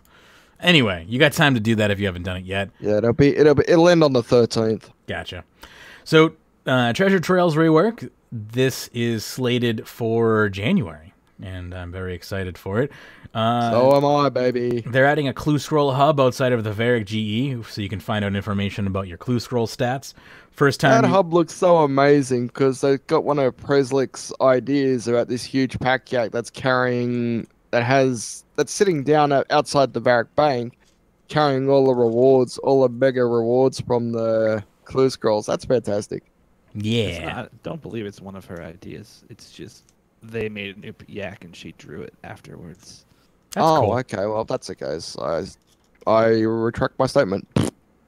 You get 1 free clue scroll depending on your level once you speak to the clue scroll hub. You can right click on the character for options for Hang on, treasure can I just hold you up there? Mm-hmm. Wasn't Do No Evil the requisite for getting or for enabling elite clue scrolls? I hope not. I mean, considering I don't have that quest done and I've been doing elite streams for I'm like gonna have years. a look at this. Because I remember it somewhere. Right. If Do No Evil is the requirement for anything clue scroll related, I'm going to be very sad. I think Do No Evil there was a reward at the end of Do No Evil where if you dug in a certain spot, you would get an elite clue scroll. Ah, okay. I think. I would have to have a look at this. Fair. Let us know. Get back to us. Yeah, here we go. It says 1 free clue scroll. Elite with Avas alerters. This clue scroll can be found in either Magebit or on the iceberg, in Dxthelb, or on Lunar Island. So you would have to use the Avas alerter to find it. Oh, okay. I did not know that. Well, that's interesting Easter egg. New clue scroll settings to toggle receiving clues and their loot beams. You'll get a stats interface, which will show you the amount of clue scrolls you've done from each category, including clues completed, rerolls available, and progress to reroll. Does that mean you can have multiple rerolls per tier now? Is that going to be a thing? I think that's what they had in mind, because I think there was like 3. Or you can have 3 at the maximum for rerolls. That's awesome, because sometimes the reroll is like you don't want to reroll, but you have 3 out of 3, and so it's like you really gotta reroll. If it's not a die, you gotta reroll, you know? Otherwise, could have been a die. That's a good point. Because you could keep... you're not building up more rerolls if you don't use those reroll. You know, if you don't use the one you have, so... That's why I always reroll when it's at 3, because then it's like, if I don't, then I've lost part way to another reroll. Anyway. Yeah. So I'm glad they're doing that. I think I just clicked why it's going to take till January to release this. Because I've got to... they've actually... All this stuff... And they've also got to create new drops for the master ones, and I guess new puzzles. Clues. Yeah, definitely. So that's probably why it takes till January. I just realized that now. And they gotta add in hidey hole location interfaces as well. So there'll be hidey holes for all of your different. I am looking forward to the hidey hole interfaces, so I can at least free up 50 bank spaces in my bank. Heck yeah! I cannot believe. I would not even been able to waste that many bank spaces on clue scrolls. That blows my... Anytime I get a clue scroll that requires a costume, I buy the costume and then always lose money. It's just, that's my life. Just drop the costume. I do. I destroy it after I'm done with the clue. So what? I'm not gonna that. Or I'm not gonna resell it. Resell the item. I'm too lazy. What am I, a chump? There will be. What am I going to waste 50 bank spaces? Notice will be there will be a notice board on every world specific for the last 50 clue scrolls done on that world and the rewards, so you can then harass people who got good rewards for money. The Well of Goodwill has not been removed. It has been moved slightly south, so it's still in the game, despite the fact that I don't know when the last time they used that was. So, as I said previously, stag up to 3 rerolls. That's a thing. Clue scroll drops now come in sealed versions, so you could, do unbox. I can skip the streams and just do entire streams of just opening the caskets, and you don't have to do the. No one has to watch. Open box. Didn't Jagex at one stage do like an open treasure trail reward series or something? Yeah, they did like 1,000, like open 1,000 of them, like here and there, 1,000 hard, 1,000 elite. So now you could do your very own 1,000 elite clue scroll streams. All you need to do is 1,000 clues and save them all. There you go. Soft cap of 5 per tier of sealed clues. Things like aquarium and skeletal horror can break that cap though. But you can only have 1 clue active at any time. Reward caskets are stackable. They have no cap and they are bankable. So you could save as many caskets up as you want. And do, a crazy video if you wanted to. Fixes include Zamorak wizards are wilderness only. All Elid clues are correctly on the east side of the river now. Moved all Karazi scans so they're in the jungle, not herbal or habitat. Mages, I know, I'm so happy about that. Mages will only melee if you're in melee distance, otherwise they mage now. Meerkat pouches will increase your scan range by 5 tiles. Ooh. Big list of patch notes for when the rework goes live, of course, so stay tuned for that. There'll also be a collection log, which includes general clue scroll rewards, with like a broadcastable like boss log. Already being tracked live in-game now, so anything you've gotten now will hit that log. Master tier will be added to the log and potentially titles, but not 100% on that yet. Log can be accessed via Argento's options, that's the NPC, and able to obtain clues from woodcutting, fishing, mining, divination. That's while we're huge. on the stack of mining, I did well. The last clue scroll thing that I did, the last clue scroll live stream I did, was because of the Prosper perk. While I was capping in the Citadel, and I got an elite clue scroll and an easy clue scroll in the space of 1 minute because of that perk. That's pretty cool. And as you can see here on the general Discord screen, this is what I got it. That's awesome. See, I wish you could. I wish that was possible from like all skilling methods, and I'm really glad to see that they're adding at least like the 5 major gathering skills here in there, or 4, 1, 2, 3, 4. Yeah, I'm bad. Yeah, numbers. that's so cool. That's Yeah. last point on that whole thing there, but that's the best part of the whole thing. It is for me. Yeah. That and the stackable nature is also great for streams. Like I'll be able to store 5 definitely. instead of 1. And before it's like 1 in a million to get one of the clues from skilling. I hope it's reasonable, but you never know. Yeah. So any final thoughts on the clue scroll rework that's coming in January, or should we move along? You're That's welcome, exciting. Jack. Did they- Because of all the clue scrolls I'm doing, so you're welcome. It's already been tracked, so you're welcome. That's pretty cool. Did they have they mentioned anything about the master? Do we know what the rewards will be, or? They said they weren't going to reveal that on the live stream, I believe. So no hints either. Yeah, no hints. No hints. I'm glad. This is the one time that I actually I want that to be kind of like a surprise. And that'd be so cool. it's cool enough knowing that it's coming. It's even cooler that I don't know what the rewards are. Like that's the level of detail I want. I want to know all the mechanics, but don't tell me what I'm going to get. That is a perfect level of surprise for me. Any final thoughts? Moving along to the mining and smithing rework. If not, let's move on to the mining and smithing rework. Definitely not beating a dead horse talking about the mining and smithing rework here. So again, no XP figures that were mentioned or were remotely final. All placeholder values at the moment. So what we're talking about are mechanics, not XP. So let's see here. So there's 20 double-sided pages long of worth of rework items available here that need to be done. Even disassembling figures and components are going to require balancing. So first up, mining. Runite ore is now level 50. XP rates will be suitable for tier 50. Related items and equipment will have tier 50 worthy prices and alch prices. On release, we are aiming to preserve people's bank values by substituting items for other items. So possibly switching out those items for that's interesting. I don't really know exactly what they mean by that, but and before that becomes a massive mess. That's interesting. On release, You we're just aiming to preserve. You log in one day, all your runes gone. You've got all this other item, all this coal. I All guess. this addy. What about all these addy ore instead of rune ore? I guess that might be what. Yeah, they might just literally transmute your item into something else. Like all your. That's Lower weird. tier. It's gonna be an interesting day. So you'll be able to click the rock and go AFK. All rocks.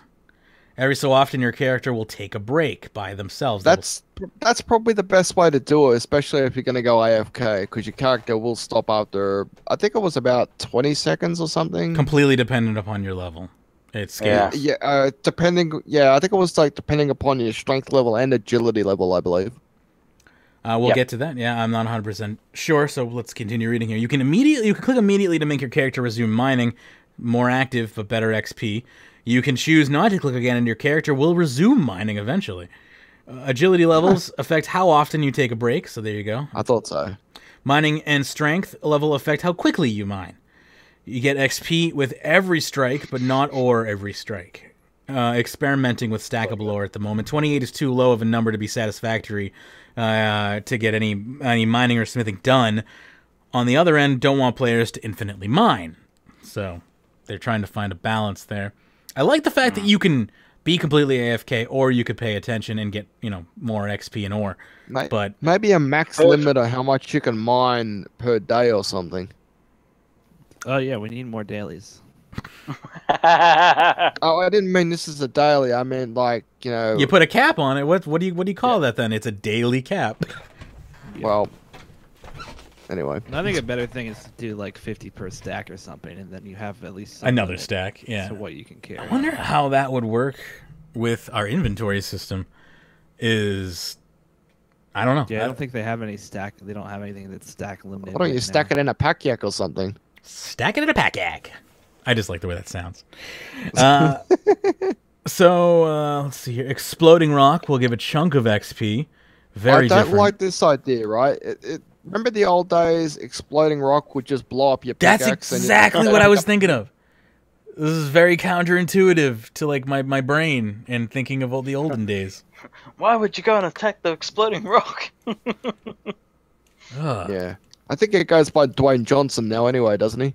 The exploding rock, that's what happens after he has too much like bad Chinese food. Didn't realize DX was a dad. Say that again, RRman. Didn't hear you. Oh, I said I didn't realize that DX was a dad. He's making the dad jokes. Ah. No. I've got 2 beautiful nieces. The darlings. Adding 4 new tiers above Rune Knight 60, 70, 80, and 90 won't be obtainable through combat at all. So good. Colonel love that. I love that. I'm super excited I love about it. that. We all love that. Uncle jokes are way worse, says Dxthelb. Yeah, thanks. Hannah, go ahead. Didn't they say that it's only T90 that's not going to be available from bosses? I'm just reading the document. I don't no, know. I actually I don't usually watch the streams, but I'm pretty sure that's correct. It's 60, 70, everything above Rune isn't I from mean, bosses. I watched the stream and I'm pretty sure they said 90 plus. I watched the stream and I just don't remember. No, I'm pretty confident. I'm pretty sure they said. I'm kind of on the RRman side with this. I'll have to go back though and get a definite answer on that. If anyone has, I won't go back, but I'll just back myself. I think that they said that the new tiers, all of the new tiers, are not going to be droppable in combat. Then again, this, as they keep saying over and over again in this, they said it was early. You know, anything could change. Yeah, this was an early prototype, what they were demonstrating. I don't know. and while we're there, I didn't really like the way that they kept saltily mentioning how long it's going to take. Yeah. If you know, and I was like, just stop it. They kept saying, you know, they sort of made a comment where it would be like, "You're making us do this."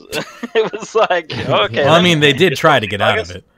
Yeah, you know what I mean. But it was funny, and I've got to say, I was quite impressed over how far this has actually got. It's only been what, like a month or two, even less. Yeah, I mean, this is some good shit. They haven't done any of the. It hasn't gotten far though. The biggest issue is balance, not like implementing mechanics. Mechanics are easy compared to all the shit they got to rebalance. This is more reworking everything that is remotely tied to the mining and smithing skills than creating the new. It's like they've had the new mechanics down on paper for quite some time. That was rejected, wasn't it? No, well, it was attempted to be rejected, but So what you're saying is all the stuff they showed in the stream, they actually had done 3 years ago. The most current iteration of it has been around for about a year, I feel like. Could be a little bit less than that. It's just I'm just eyeballing it from how long we've been talking about it. So I mean, the current design, they were like, we can get, we don't have to do this. We can just do the high level portion of it. But we were pretty. The community was pretty adamant that they wanted, at least the majority of the community, that they wanted. That's the problem. The whole thing. That's the problem. We're all adamant about it, but we really wanted to be Rune. Yeah, I know. I mean, I'd keep the joke going, but I don't remember what any of the new. I really don't want the rework to be ruined, but you know. Okay, guys, come on. Let's not drag this joke on any longer. Oh, Jesus! Oh man, this joke just really got tossed right into the barrows.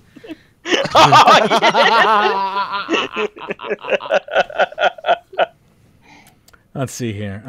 So we have Saren Stones. Does not give me any thrills. I need a soundboard. Buy yourself an Elgato Stream Deck, bro. I'm working on it. Another month or so, and I think I'm gonna buy it. I'm gonna try to find a used one from some disenfranchised streamer who's like, I can't believe I spent $150 on this. Let me offload it for $100. So you're gonna buy it off why are you looking at me, mate? It's gonna take forever to get here. It looks like this listing's from Australia. Jeez. Australia, yeah. 2 weeks shipping. So Saren Stone's torn between one, keeping it as extremely AFK versions of mining that doesn't produce anything relevant for smithing, which it kind of does if you go to 120 it does. Or two, incorporate it into the core of mining, such as have it give a secondary ore for tier 80 to tier 90 bars. I say leave it as is. Yeah, I agree with you. Leave it as is. Anyone have a dissenting opinion? Or that's fine. My ideas are generally correct. Bars? I mean, I guess they would drop a tier 80, tier 90, or that you'd then like, I don't like that idea. Nah, they should just keep it extremely AFK. I mean, I get it because the new mining is going to be extremely AFK if you want it to be, but like just make this a high level version that's less annoying for people who are going, for endgame. So I don't know. I like Saren Stones as is, but I'm not against seeing them in another state before I make my decision, but I may stick with my decision. Who knows? Anyway, we can move on to smithing here. Since coal will be stackable, coal bag will be reworked to do something else. Stackable. Maybe like a omni ore bag or something. Maybe. I don't know. Stackable ore will be used to smelt into stackable bars. You can make 60, but that can be higher or lower when it comes to balancing. Not sure if we like this or not. Still experimenting, so they're still figuring out if that's the method they want to go with. I'm fine with that method. I like that idea, but I'd be curious to see if they come up with anything else. I mean, with portables, like, none of this shit matters anymore. Like, literally all you do is stand by a bank and use a portable smith. So, like, making this shit stackable would just get... Honestly, the only thing they're going to do is hurt portables, which I guess maybe they don't want to do. But, like, there's really literally zero reason to not have ores be stackable beyond portables and people who just drop... I mean, right now people just drop all their ore, which is why they want to do this, right? Like, where do you mine that you keep ore beyond Saren Stones? Do you mine that because it's a stackable ore? Yeah. I have, like, over 100,000 of that crap in my bank. And someday, it's going to be... I'm waiting for the smithing rework, and then I'm going to use it all. If they decide to make it better, maybe it all gets transmuted into T80 ore. Maybe I should change my tune. They're not going to do that. If I were you, I would honestly use it before the rework. Because I don't really trust. Like, they're going to play with numbers in such a way that you have no idea where that's going to end up. I know. I'm taking a severe gamble not using it. You should use it next double XP weekend. I've thought about that. I don't think you can use it all in a single double XP weekend, though. I think it would take me, like, years to use it all if I only use it on double XP weekend. Don't worry, they'll take about 4 years to do this. I think you think that ore is more than what it is. I mean, it's not even going to get you that far. It's not XP. It's just about the amount of time it takes to smith it. Like, you can only smith a couple thousand of it an hour. I have over 100,000 of it. Let's just say I have an even 100,000 and you can smith, I think it's like 1,800 an hour or something. So, that is too many numbers. 100,000 divided by, like, 1,800. That's 55.5 hours? Okay, that's not that bad then. I can do that in like maybe the entire weekend. That's about a Magebit day, am I right? Yeah, right. That's just my... That used to be my typical like first half of the skilling week. But not anymore. Anyway, experimenting with Artisan's Workshop method where you bring noted ores and convert assuming stackable ores aren't able to be balanced, or smithing directly from your bank. Like, talk about portable killers, smithing directly from your bank. Sounds worse. I was like, whoops, that's a bit too far. I don't think it's too far. It just gets rid of the terrible clicking that you do now. Like, it's not actually changing anything. It's just making a quality of life up. Like, we already smith directly from our bank, essentially. It just means you... Yeah. Right now, when you smith directly from your bank, you just spam click 1 as soon as you open your bank so that you load your preset ASAP. And then you click on the portal. I guess so. But if you're gonna have 10,000 coal, stackable, why can't you just walk over to the fucking excuse my language? Why can't you just walk over to the furnace, one time and sit there? Yeah, come on, you can't. The bank is not a furnace. What are you gonna do? But I think they made it it'll just pull ore from your bank, so you don't have to go to it. Not that you won't have to go to a furnace. Yeah, you go to the furnace and it's like linked together. Exactly. Yeah. Banks can't be furnaces. Yeah. Yeah. This is where I put my foot down. This is unrealistic, Jagex. Oh, sorry, but I only play science-based MMORPGs. We like 50-foot spiders are okay, but banks cannot be furnaces. hell no. I can spawn a furnace anywhere I want in the game world, but my bank cannot be a furnace. All right, okay, let's move on. Yeah. We like that mining has an optional level of interactivity, and we want to add this to smithing. Yeah, that would be good. It's a very broad thing to say. If we like if we make the smithing take longer, we'll have a progress bar above the character's head to show progress for individual items. I like that. Yeah, I like it. Alternatively, we could make parts of an item to be combined into one item. Sounds like it could be an inventory management nightmare. I kind of like the versions 1, 2, and 3 that they showed, which we're about to talk about, I guess, here. We'll produce less items than current smithing, which will drastically affect invention. Then there's the plus items. You can create plus 1, 2, 3, plus 4, up to plus 5 versions, basically. Such as like a rune longsword plus 1 requires a rune longsword and 10 runite bars. And that, you continue the sync up until plus 5, basically. Upgraded items are for better XP rates. You can decorate the item, the plus item, and hand it over for more XP, or sell the undecorated versions on the GE, adding, a way to make money off of smithing, basically, right there. I like that. So good. Might put the handing in XP on the decoration process and make them disappear. Aim for plus items is to destroy the items for XP. So you can trade off between XP or GP there. I appreciate that. Probably won't change dungeoneering, but we'll have to make sure it still works after the changes. Imagine a primal plus 5. That would be badass. I'm just down here masterworking up some primal gear. It's gonna take me a few months, but you can already one hit freaking Calgarian freaking bosses in dungeoneering. So I mean that's what we definitely need. Man, more powerful item. With a primal plus 5, you could probably wreck Stomp in one shot. No, you can't because of his stupid invulnerability phases. No. What was it? Which was the one that races through? I can't remember the name. Are you talking about Blink? Pardon Yes, me. that's it. Blink. Yes, that's the one. Yeah, Imagine a group of people with plus 5 primals around Blink. You could wreck him in one shot.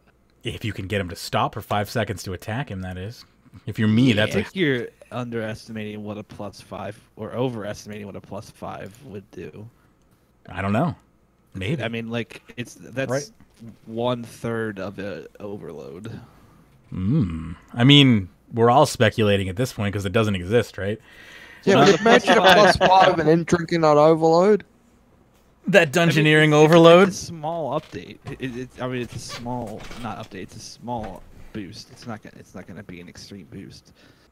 I mean, because So they're you're basing saying- it off the 1 to 99 system, so it's gonna turn like a tier 80 weapon into a tier 85 weapon. Like it's not gonna be something ridiculous. If you're Yeah, I David, guess. that's a pretty big deal. Is that I mean, I'm not saying confirmed? it's not a big deal. I'm just saying that it's not going to like melt things. No, that's Is what the that dungeoneering lock melter's for. I guess that would make sense. Yeah, bullshit. Oh, Sorry. man, everyone's having kids tonight. Eh? Everyone's a dad joke. It's been too long, I got all these pent up dad jokes from not doing RuneScape Weekly. I apologize that I'm, derail slightly here. I totally derailed myself there. I mind flooded myself. Crap. I'll move along then, but feel free to pick back up on that if I ruined the discussion. Where were we? Okay, upgrade items are better for XP rates. Did I read all that? I don't know. Decorate the plus. Yeah, I did. Okay. We're at deep sea fishing now. All right, so let's. Yeah. Well, any other final thoughts So on the? on the mining and swimming. So yeah, I'm pretty excited. I don't know. I'm pretty excited that they seem so far along. So it gives me hope. I don't know about anyone else. I thought the prototype showed a lot of promise, I think. Yeah. The prototype. Yeah. Good, Anna. I mean, I was kind of reacting to this way different than everyone else because, like, this is already what they told us. I guess some people Yeah. got excited because seeing it visually, but, like, I mean, this is kind of the part I already knew. I won't really be excited about this update until it comes out and they've actually done all the balancing they're talking about, and I actually, see if they actually made a money-making skill for once instead of, a deep-sea fishing update. Deep sea fishing update. Good segue, by the way. Deep sea fishing also being shown off here, and I mean, It looks great, but it's another mini game. Yeah, as somebody who's 120 fishing, I'm over 120 fishing. Like I'm like 150. This is maybe slightly exaggerating here, but I'm over like 120 fishing. I'm probably like closer to like 125 fishing at this point, if that was even a thing. But before I go on, I will address this question from Zima Lol back on our previous topic before we get into this, though. Mining and smithing isn't broken. Why fix something that isn't broken? Think Jagex is dragging this out so long we forget about it. I hope not. I personally... We're not going to forget about it. I'm not going to forget it. Well, I mean, if they don't release this rework, then that will be pretty bad for their PR, I think. Because they have been dragging this along for so many years. And it's not like their PR hasn't already taken a hit this year anyway. I mean, my smithing is broken. Like, it's fundamentally broken. It's been broken since probably before most people started playing the game. Like, even in 2005, like, we should have seen a mining and smithing rework in, like, 2005 to 2006. That's when, like, once we started getting dragon armor, that's when mining and smithing essentially became useless, and like it's just been a slow decline since then. The current mining and smithing system, just at its core, has not been altered since the classic version of the game, and it's kind of, I mean, Hannah's completely right. When Dragon came into the game, which was also RuneScape Classic, but you know, when the majority of Dragon finally made it into the game, you know, and then the Barrows, when the Barrows made it into the game and stuff like that. Just the fact that there was the highest thing you could smith just didn't make sense anymore to be tier 99 for Rune, but it did make sense when Rune was the best thing in the game. And I mean, this also, they took a very different direction than I would have even taken with the game, as far as making the majority of things droppable purely from PVM with no smithing attached to it.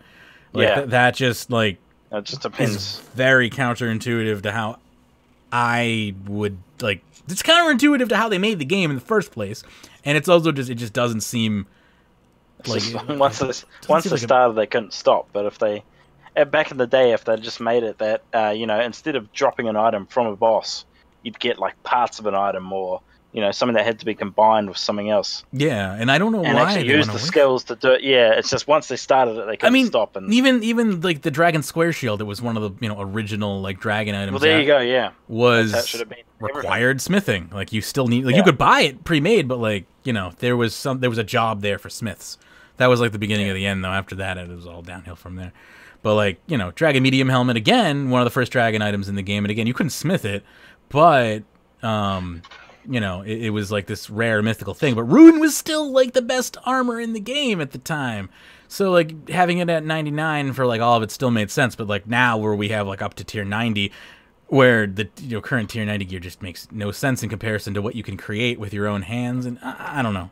I like that they're changing it, because, you know, unless you don't care about the skilling aspect of the game at all, and I know there are people like that out there, but, you know, other people play the game for other reasons than just killing monsters. Some people actually want to be a part of the economy and create things, and I think it's nice that they're trying to include that portion of the community that they used to welcome with open arms many decades ago, but these days seem to be, you know, kids don't want to just make, you know, bars and ores and stuff. They want to fight flashy graphics. You can quote me on that one. I don't know, whatever. Anyway, that's all. I won't harp on that anymore. So when we do quote you on that one, do we have to sound like a country bumpkin? Yeah, that's definitely how I feel about, like, I just don't understand the opposing opinion, I guess, as to why we would want to alienate skillers from the game like we've been doing for the past like 8 years, like further. I mean, like, we are getting plenty of Slayer and PVM content. Why is it so much to ask for a little skilling love? That's all I don't get. Well, but I mean, you know, the problem is that we are also getting skilling content. The problem is bad. It is XP. Well, no, it's not even bad. It's good content. It's just XP focused, and like it's all about getting you through skilling as fast as possible, and not about the end game. I don't know, but I agree. There is definitely plenty of skilling content coming in. It's just it doesn't. exactly. I mean, doesn't make any money. I just hit my mic there. There's no artisan. Exactly. There's no artisan skills being worked on. I mean, Like, at the end of the day, we get content for both sides. It's just we no longer have a balance.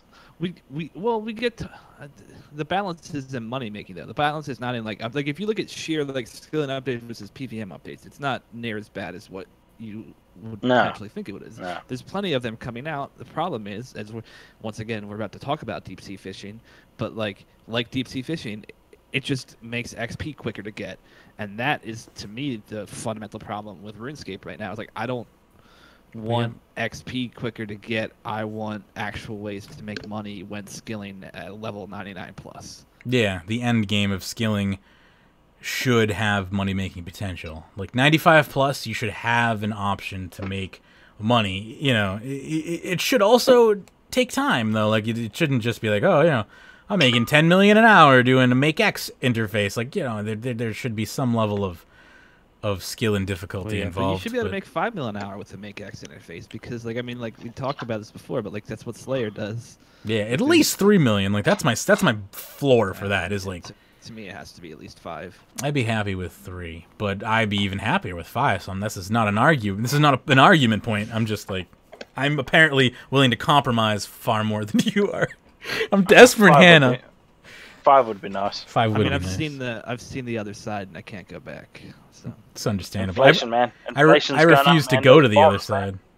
Those bonds are like what, 70 mil now? Are they? Yeah.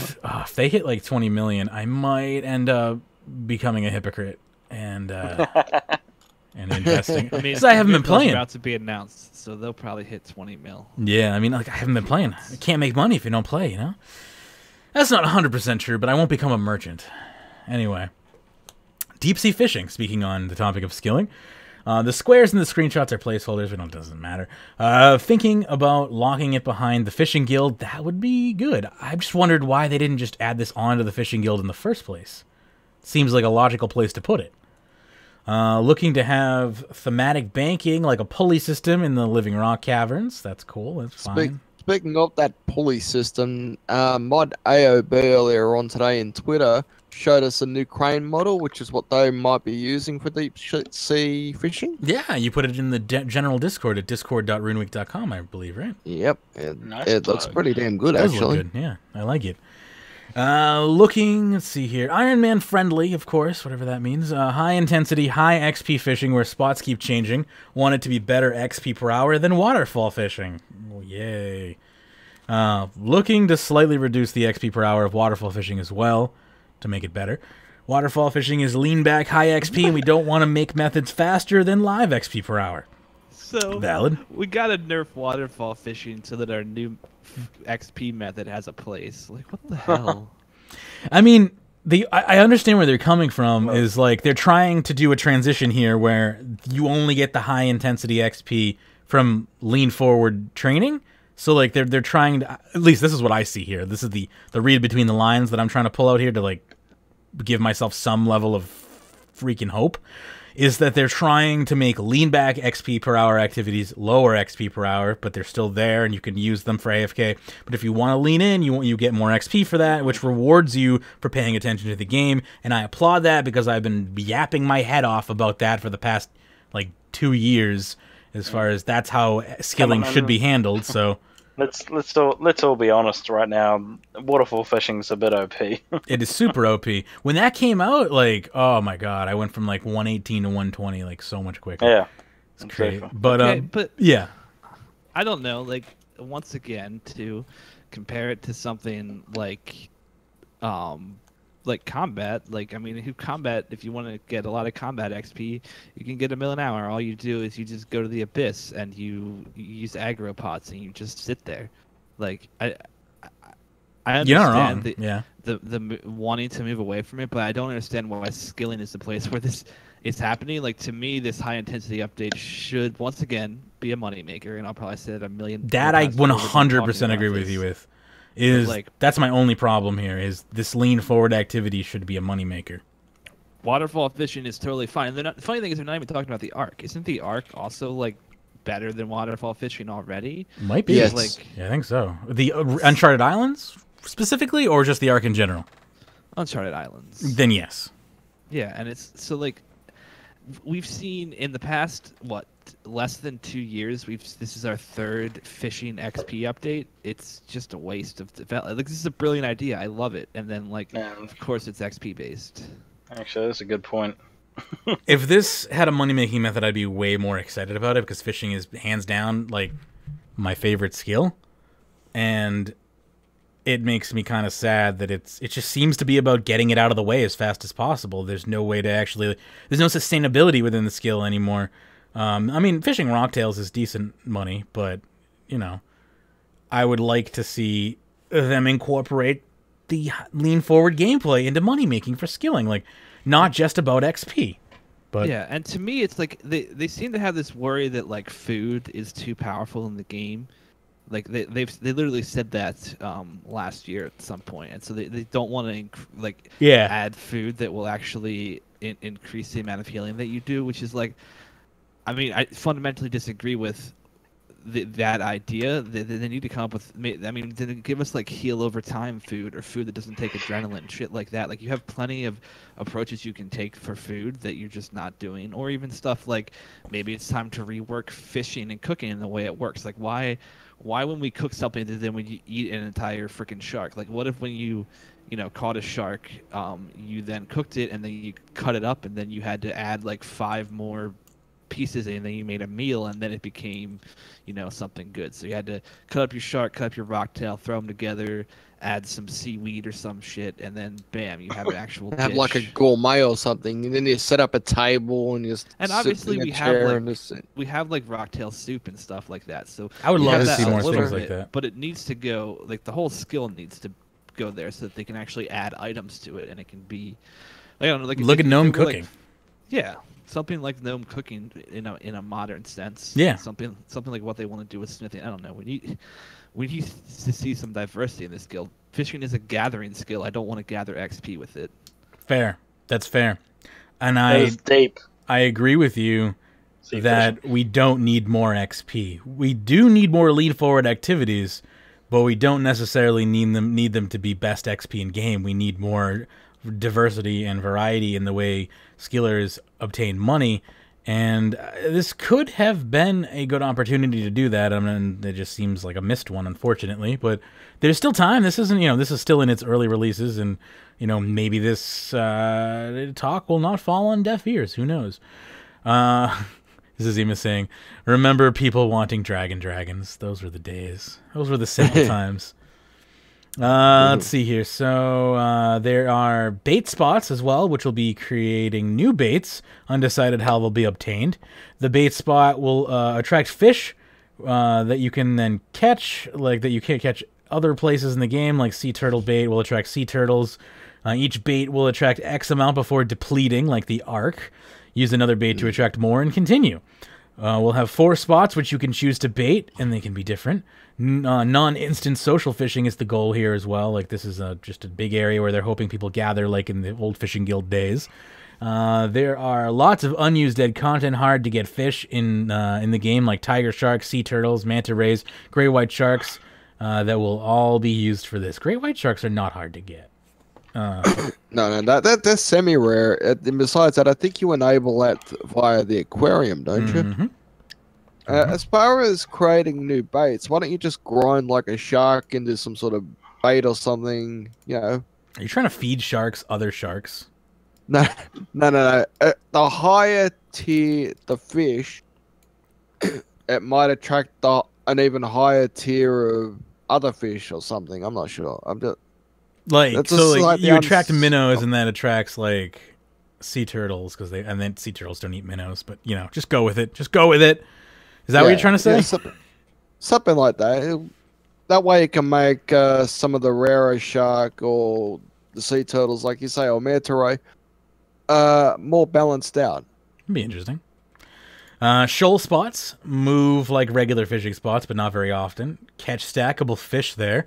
Stackable fish will be low healing food, much like purple sweets. This seems dangerous talking about not wanting to make food more OP, having a stackable food that you could have hundreds of thousands of in your inventory sounds like a bad idea.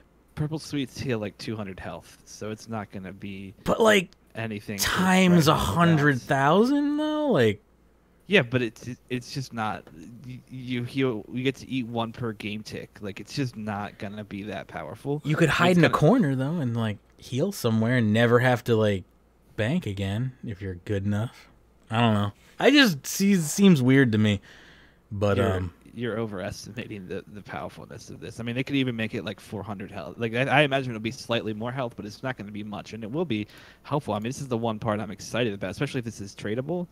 This could potentially be worth something depending on where they put it. This is actually like exactly what I kind of want to see in the game myself, because like it has niche uses, like people who are learning combat. I mean, the people who are like best at combat just don't eat, right? So like, yeah, there's nothing that you can really even do to make that useful.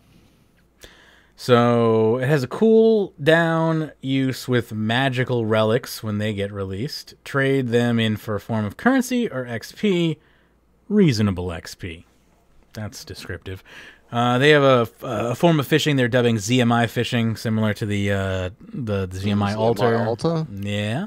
Regardless of your level, you'll catch random fish, but the frequency of higher tier fish scales with your level, much harder for lower levels to catch, say, a shark. Doesn't necessarily have to be all the highest tier fish either. So that's interesting. I'm not like against that idea. I don't know if anyone would use it either. But the ZMI altar, there was a bank. There's a bank there near the ZMI altar, but you'd have to pay in Rune or something.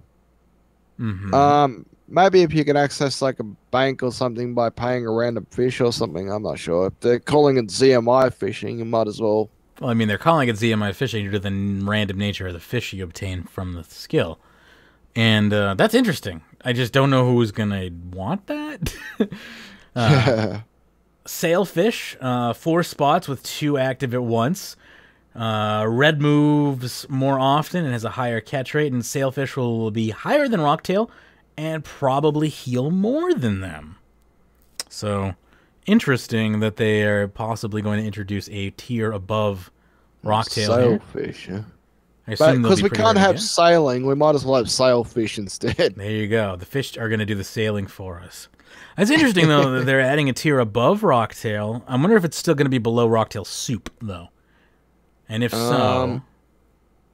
I don't think it will be above the level of Rocktail Soup. Rocktail Soup has a pretty high and OP healing rate. I don't think it'll be higher than Rocktail Soup. I hope unless they bring that into player-owned ports, and it would ruin Rocktail Soup. That'd be Sailfish Soup or something. That'd be interesting. That I wouldn't have a problem with if they added like a player-owned ports update that just was contiguous with the Sailfish. Yeah, well, contiguous along with the Rocktail. Why not? I wouldn't have a problem with that. Again, healing rates might get a little crazy. I can imagine like a Sailfish Soup might heal like 4,000. Yeah, that's where Hannah's idea comes in. Like they need to rebalance the healing from foods. It may also be possible that some of these new bosses come into the game may require that. I don't know. Maybe we see our first tier 99 Constitution food. You never know. Anyway, the environment is still a work in progress. There's a distraction and diversion area as well. The D&D usually takes you away from your skilling area and interrupts your gameplay. We're incorporating D&Ds to your location for this content and interrupting your gameplay in a good and fun way. That's debatable. We'll see that as it happens. Giant shark will be one of the D&Ds. It's nice to have the D&D in the area for sure. Makes your decision whether or not to do it far easier. You know what I would hate to be? I would hate to be a hardcore RRman playing deep sea fishing, especially if the giant shark comes in. Right, the giant shark comes in, and all of a sudden the game's click intensive, where you just have to like click for 1,000,000 clicks or something just to get away from the giant shark. Otherwise, the giant shark eats you. Your hardcore RRman is dead. Big Bertha. Maybe as you're fishing, birds come to your spot. If you shoo them away, you get benefits. If you leave them, you'll get slower catch rates. And if birds come to my fishing spot, I'm going to feed them rice. That's horrible. Any final thoughts on the deep sea fishing section before we move along here? My thoughts originally were, I think we've got too many fishing D&Ds anyway, you know? Like, what's that, the Deadliest Catch? That's fishing D&D, I think, after the quest. Yeah. You've got Fish Flingers, that's 2. You've got Fishing Trawler, that's 3. And Deep Sea Fishing coming in, so we got 4. Yeah, fishing has a lot of mini games. It's Yeah. weird. So Surprisingly enough, isn't it? Why can't we see a woodcutting update, Jagex? Come on, why is fishing getting all this love? Where's my sweet, sweet deep sea woodcutting? Deep sea woodcutting. Deep sea woodcutting. Oh, I imagine a reward being like a chainsaw or something, you know? You get No logs real quick. thanks. They already ruined fishing with the fishing rod-o-matic. We do not need more shit like I mean, we got the dwarven chain axe on Treasure Hunter already. Just need to have a way for it to be obtainable in game. That's all. Get on that, Jagex. Invention. Batch 3. Some people hate cosmetics, and like I don't, but I hate stuff like the fishing rod-o-matic that just like completely ruins the peacefulness that fishing used to be in the game, and now it's just people vacuuming out fish from a freaking pond. I was going to say it acts like a vacuum. It's so dumb. Oh, you know what we could use? I don't know if you guys saw the Simpsons movie, but Homer Simpson catches a whole bunch of fish with a bug zapper. Maybe we could throw that in the water and just like grab 28 fish in one hit. There you go. So we also have the Evil Dave quest on here. That's not a whole hell of a lot of information, but it is coming, I think, either this month or next. Hard to say. Soon, Tim. But it's hopefully coming out. I think it's coming out this month. A medium-sized quest playing Dave and doing lots of Dave-like things. An adult with a child mind. So I hope you... What? We should be getting the BTS today, right? We should be. I mean... I'm still keeping an eye on Twitter just in case. They haven't done like a BTS in quite some time, it feels like, but... Since October. Yeah, since last month. Remember when they... used to do the BTS though, like Weekly? before the month came out. Like you get the month BTS like before the month actually I think it happened. depends on what Friday it falls on. Yeah, I think so too. But Perhaps fair. I feel I mean, I'm definitely encouraged that they're going back to bi-weekly streams. It would be nice if they brought back weekly streams and just like, like weekly BTSs like they used to do. I don't know. They've I think honestly that removal of community engagement hurt them more than they thought it would. And I'm personally even kind of surprised, but like it seems like a large part of the community just is kind of disenfranchised. And I don't even think it's just because of the updates this year. It's because like not being like having the connection with Jagex streaming like once a week. It's definitely a number of factors. I definitely agree that is a contributing factor. But they haven't had anything to show either. So I mean, it's valid to some degree that they haven't been streaming. But they barely had anything to show on some of those streams. Like they would just be like questions. Yeah, it would just be like the whatever quickfire, whatever they called their quickfire questions with Kelpie. I don't even remember. That was just super fun to watch, and like it'd be cool to even just bring that back. Like I guess Kelpie's not on the ninjas anymore. I don't even know what the hell he's doing. I actually don't think Kelpie liked doing those ninja quickfires, to be honest. Hard to say, but possible, yeah. I think Kelpie prefers to be able to go in depth on the things he's talking about. Last time they attempted to do a quick fire, they were just like, forget it, we're not doing a quick fire, just give me questions. I was like, that's valid. It's hard to answer things in a nutshell. But, I mean, yeah, keep an eye out for the BTS. But generally, it comes out at 1. It's just, like, I don't know, the information is less important than, like, the entertainment value. I don't know. Like, quickfire questions were never really, like, that, like... I wasn't there for the information. I was there because it was entertaining. Fair.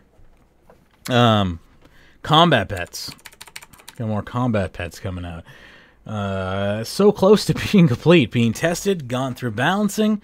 Summoning pet is balanced around time taken to get charms, despite people having large stacks of them.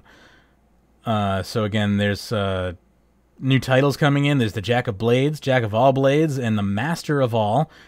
Jack of Blades requires 3 combat pets. Jack of All Blades requires 9 combat pets, and the Master of All requires to all 27 pets, skilling and combat related, I guess.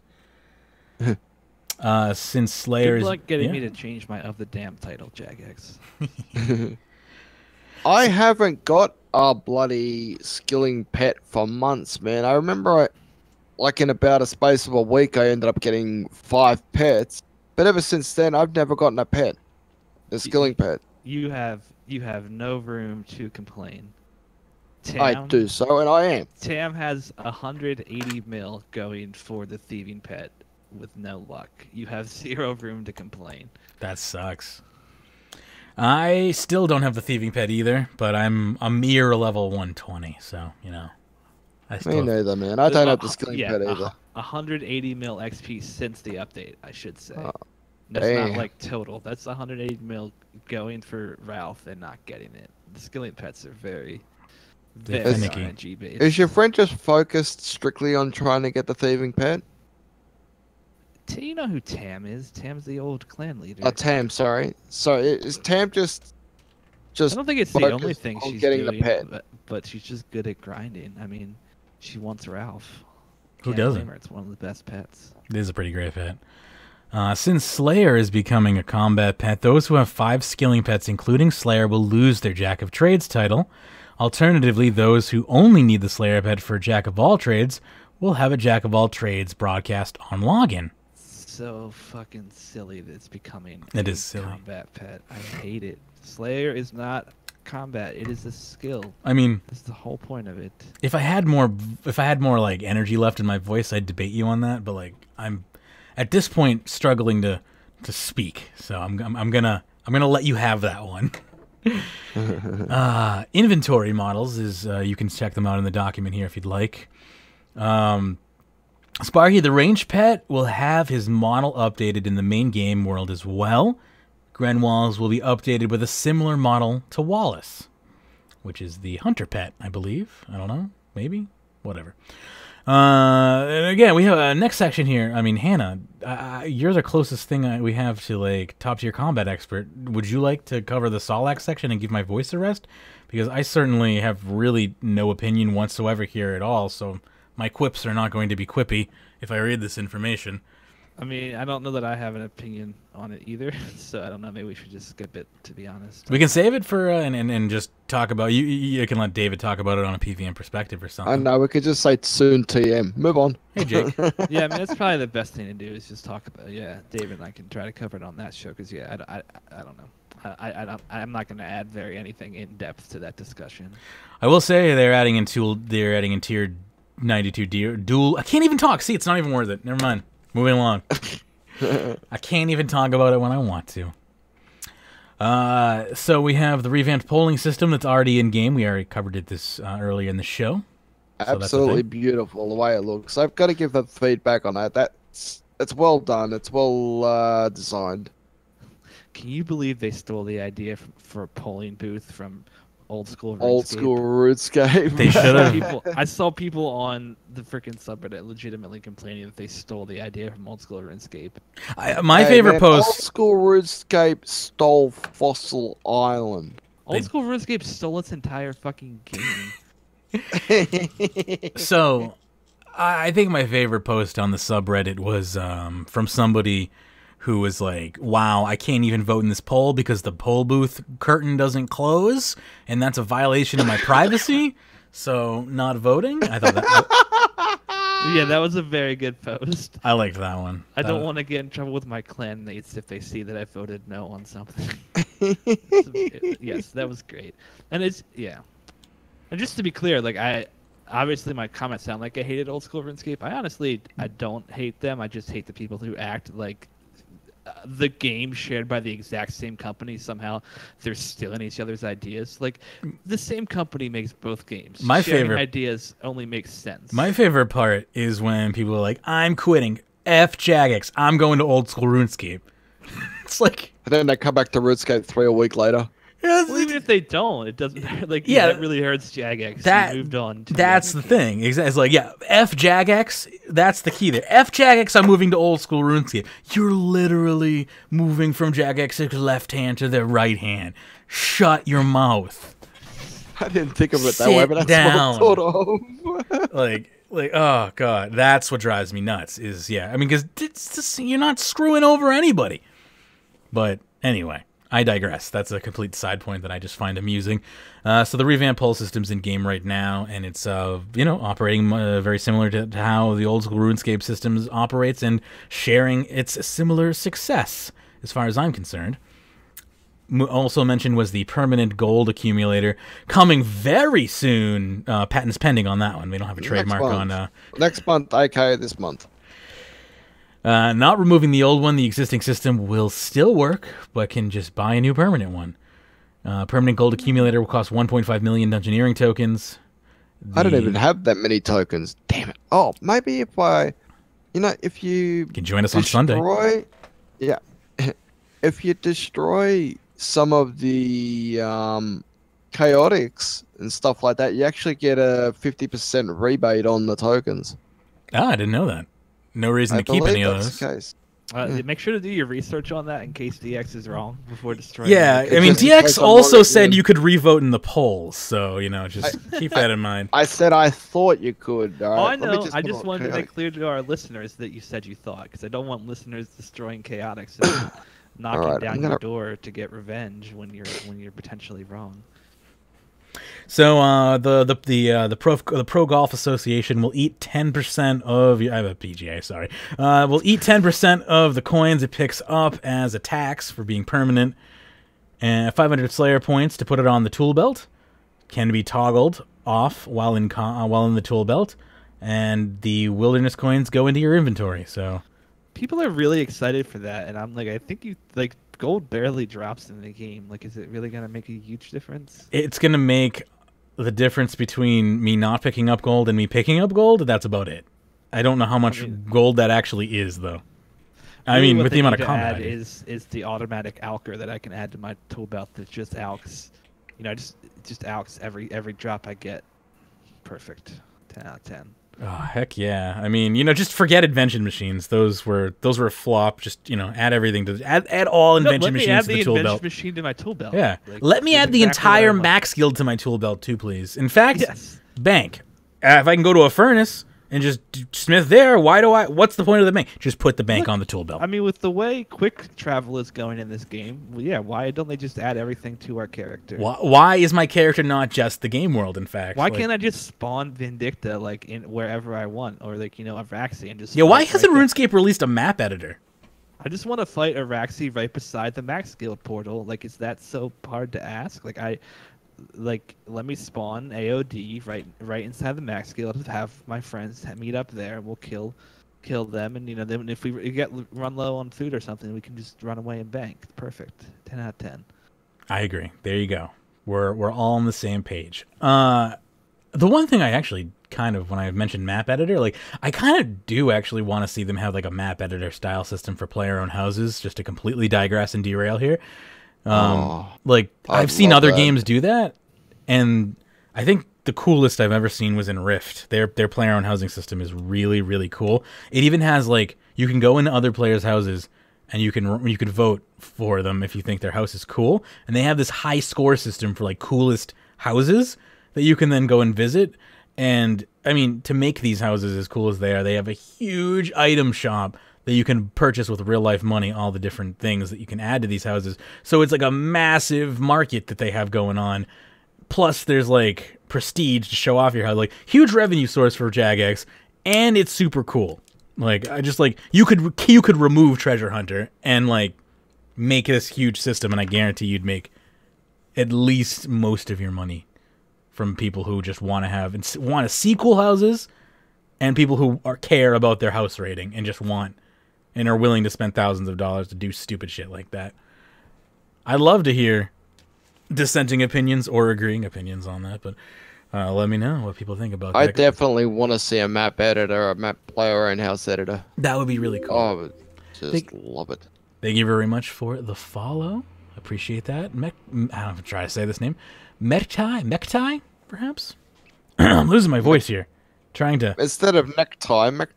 All of my...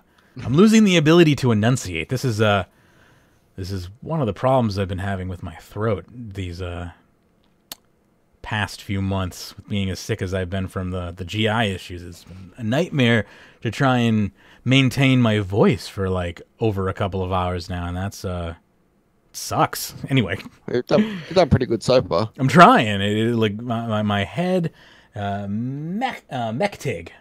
Sorry about that. Thank you, and thank you for the follow. I appreciate it. Sounds like a song from Rammstein. Kind of.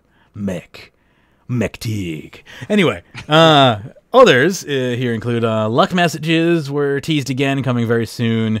Aura bag will be in an interface. You can activate auras from and save bank space. Not coming soon in parens there. Like that. Revolution Plus release first week of November. Holy shit, that's now. There you go. That's this Monday. Yeah. Oh, I'm actually excited for Revolution Plus. Revolution Plus will be able to use thresholds and ultimates. The Revolution area of ability can also be customized to increase or decrease the amount of abilities affected by Revolution. This is coming way quicker than I expected. Holy shit, that's awesome. Yeah, I did not even see this coming at all. And this actually might make me try Hannah, I think there might be like a Vindictus stream coming in our future. So we have also a small event happening in November. No other details exactly as to what that is. They do mention the December event, of course. Advent calendar making a resurgence. I love the Advent calendar. It's one of my favorite types of things. I love getting little goodies behind. It's like the only thing I like for the holidays. Kind of want a real life Advent calendar. It's been a great way to balance. I mean, like, obviously they've added more and more treasure hunter stuff to the game at this point. Like, I think what they added what did they add most recently to Invention? You can make the spring cleaner now and tight springs. Yeah, they added the spring cleaner, which is fantastic. But we're still missing Silverhawk boots, which I'm guessing will be back in the Advent calendar. So if you don't have Silverhawks, make sure that you claim the Advent calendar this year, because at least the past 2 years it's been Silverhawk boots in there, which is fantastic. Yeah. So if you don't have Silverhawk boots, holidays tend to be a good time to get your hands on them, and if you don't, you get like a good chunk of Silverhawk down or something instead. Yeah. So that's pretty cool. I think you get the amount of Silverhawk feathers required that would have taken to make the boots if you already have the boots. Anyway, winter weekends and 2 new ones. We nailed some last time, so we've copied and pasted them. A new Menaphos, one with 8 to 9 new additions to Menaphos, things like double XP for bird hunting. Updated some of the combat ones, plus 50% anima for Shattered Worlds. RDT 1 will return. I don't know what that means. RDT. I can just see rare drop table 1 will return, so I don't know what that means. There's one that like 50% boost to rare drops or something like that. I don't remember exactly like double drop weekend or something. Like that was popular. Yeah. We've split skilling this time into artisan, gathering, and support. Whatever that. I also don't really know what that means, but cool. They will be retelling of Pinocchio. Santa is fed up. This is totally not copywritten. Santa is fed up with the 4 children across Gielinor. 4 mini quests, 1 per week, similar to the 2015 Christmas event with returning characters. That's nice. I saved all of them and did them all like the week of Christmas. I remember you saying you were going to do it that way. Yeah, and I did. I think I might have even done it on Christmas Eve. Go ahead. They've been doing a good job with Christmas. Christmas events have been solid. Yeah. Yeah, and like the whole month celebration. Like I don't know, like this year's Halloween event seems good, but I'm not sure why they waited so long to freaking release it. Like it's super late. Yeah, like they should release, in my opinion, events should be released 1 week before the event and continue 1 week after the holiday is what I meant to say. Yeah, 1 week before the day before it. Yeah, that was kind of silly, but whatever. Good point to make though. Hopefully they used to do it that way. I don't know why they decided to make that change. Festive Aura will begin again on December 1st. Christmas decorations, including bosses. We accidentally deleted the Christmas models for bosses while cleaning up some unused assets. Oops. What? Do you remember? How do you not have backups, Jagex? I don't know. Yeah. Hey, do you remember the one of the Christmas years where they actually stuck a whole bunch of Christmas lightings around Virago?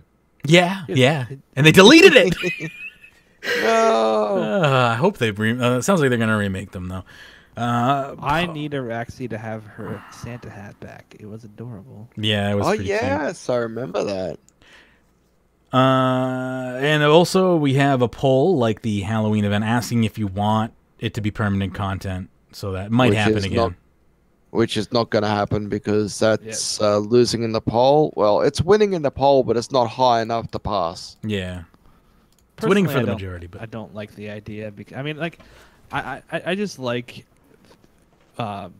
limited time events to be limited. You know, like I thought bringing back Christmas events after like 10 years of not being in the game, that made total sense. But adding a Halloween event to the game like right after it happened, it's just, I don't know, it takes away from the specialness of a holiday event. You know what I mean? I totally get where you're coming from.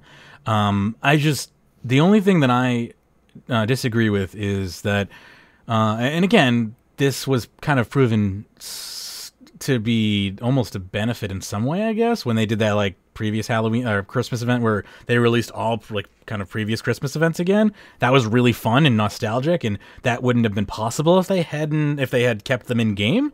But the fact that they are kind of pressured to make a new event every year makes me feel like, you know, well, I kind of want the story to stick around from the previous one. But at the same time, then you also risk the world being just cluttered with these odd seasonal events.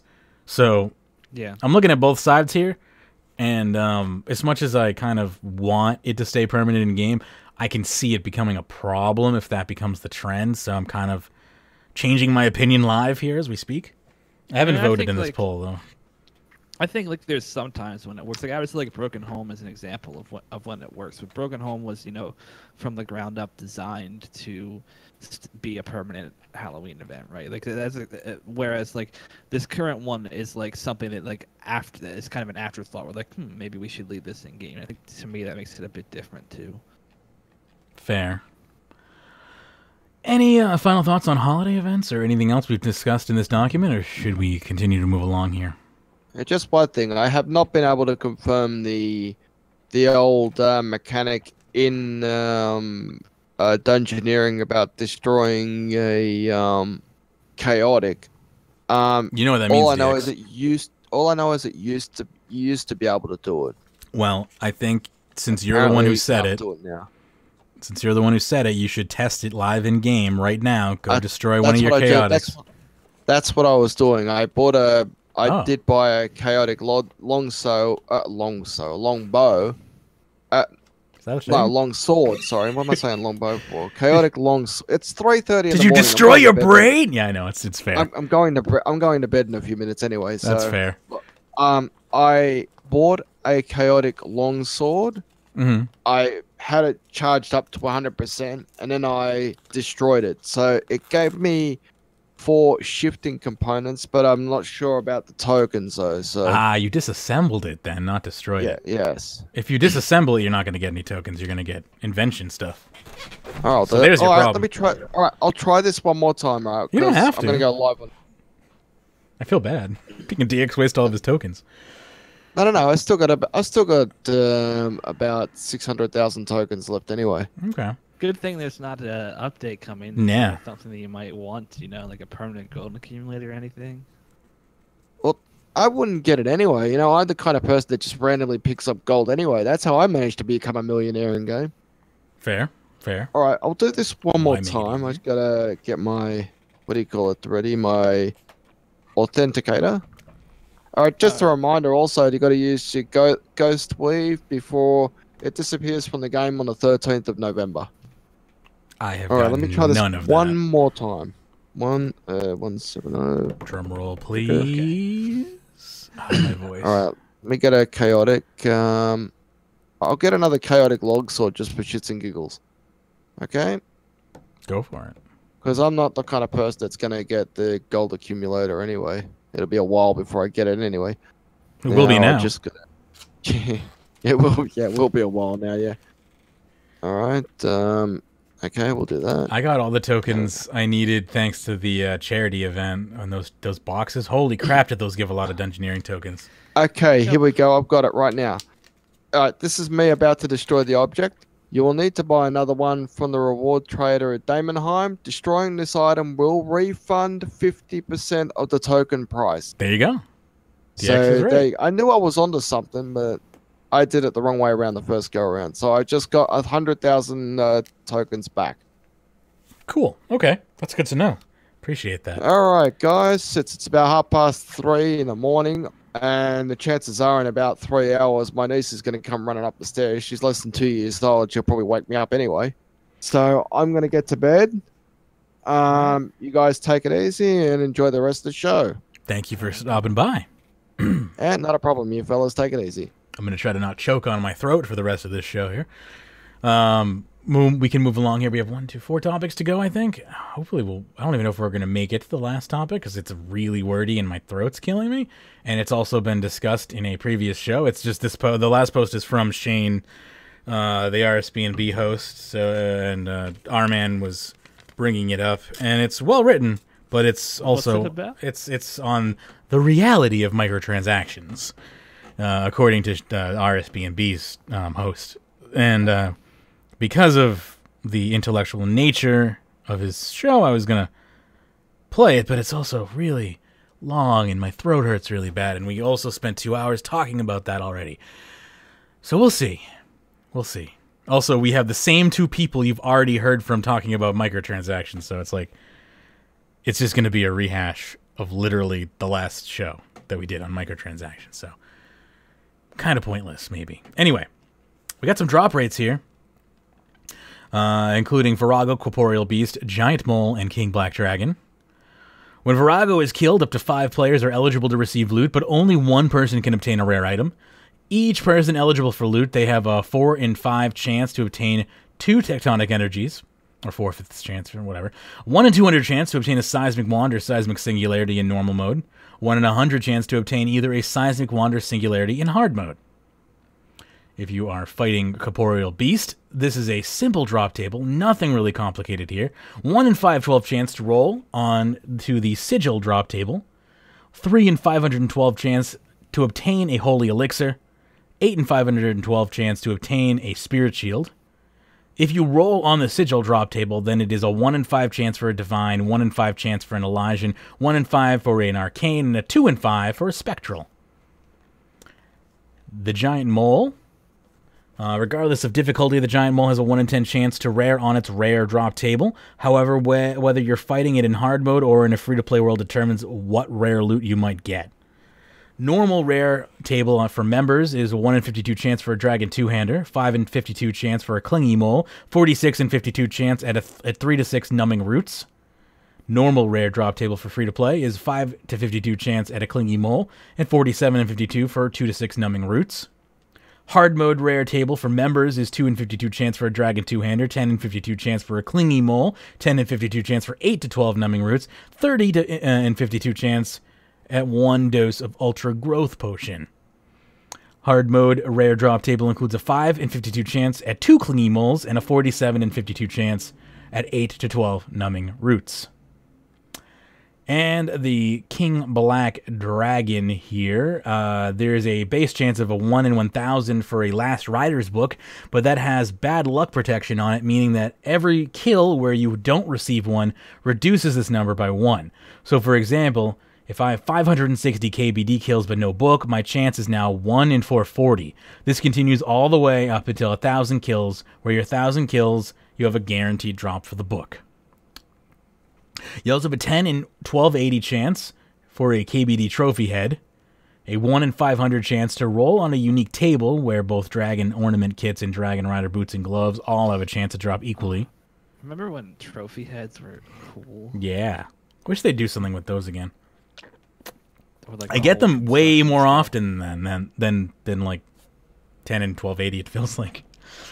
Yeah, I seem to get them all the time, and it's like, there's nothing. They don't like the modern bosses don't have them or anything, which is also kind of sad.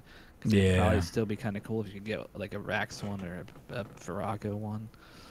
There's a 1 in 5,000 chance to obtain a Draconic Visage, and there you go. Those are the most recent released drops. I don't even. It's gonna be hard to read this next one. Would you, by any chance, be able to give my voice a break here and read some about King of the Skill? I am like dying here. If you need a link, I can give you it. Yeah, send me the link. My throat is My throat is killing me, and my tongue is like going numb at this point. It hurts so much. Blah. Blah, blah, blah, blah, blah. I'm really excited about King of the Skill. I just wish it was RuneScape 3.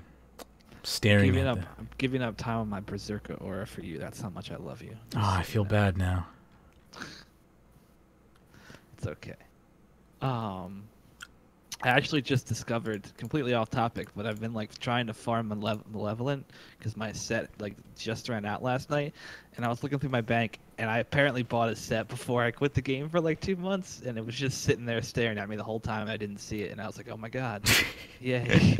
That's awesome. It's always nice when past you does something, and you're like, oh hey, cool. I already did that. All right, so we just reading the King of the Skill thing here, I'm guessing, not the rest of it. If you can read up until it says total level winners, you could stop there. Okay. You don't need to. We don't have to talk about winners. I just want to talk about the mode itself. King of the Skill has officially launched a brand new game mode that focuses on the dedication and thought required behind skilling. If you're serious about skilling and want to show how good you really are, King of the Skill is the perfect opportunity to do just that. Do you feel like you're the best miner throughout Keldagrim? Or perhaps you have a particular hand for cutting trees and want to know be known as the best woodcutter in the lands, the best woodcutter the lands have ever seen? Prove your worth in King of the Skill, and you could be bagging yourself some fancy prizes alongside being cemented in history as the best skiller Old School has to offer.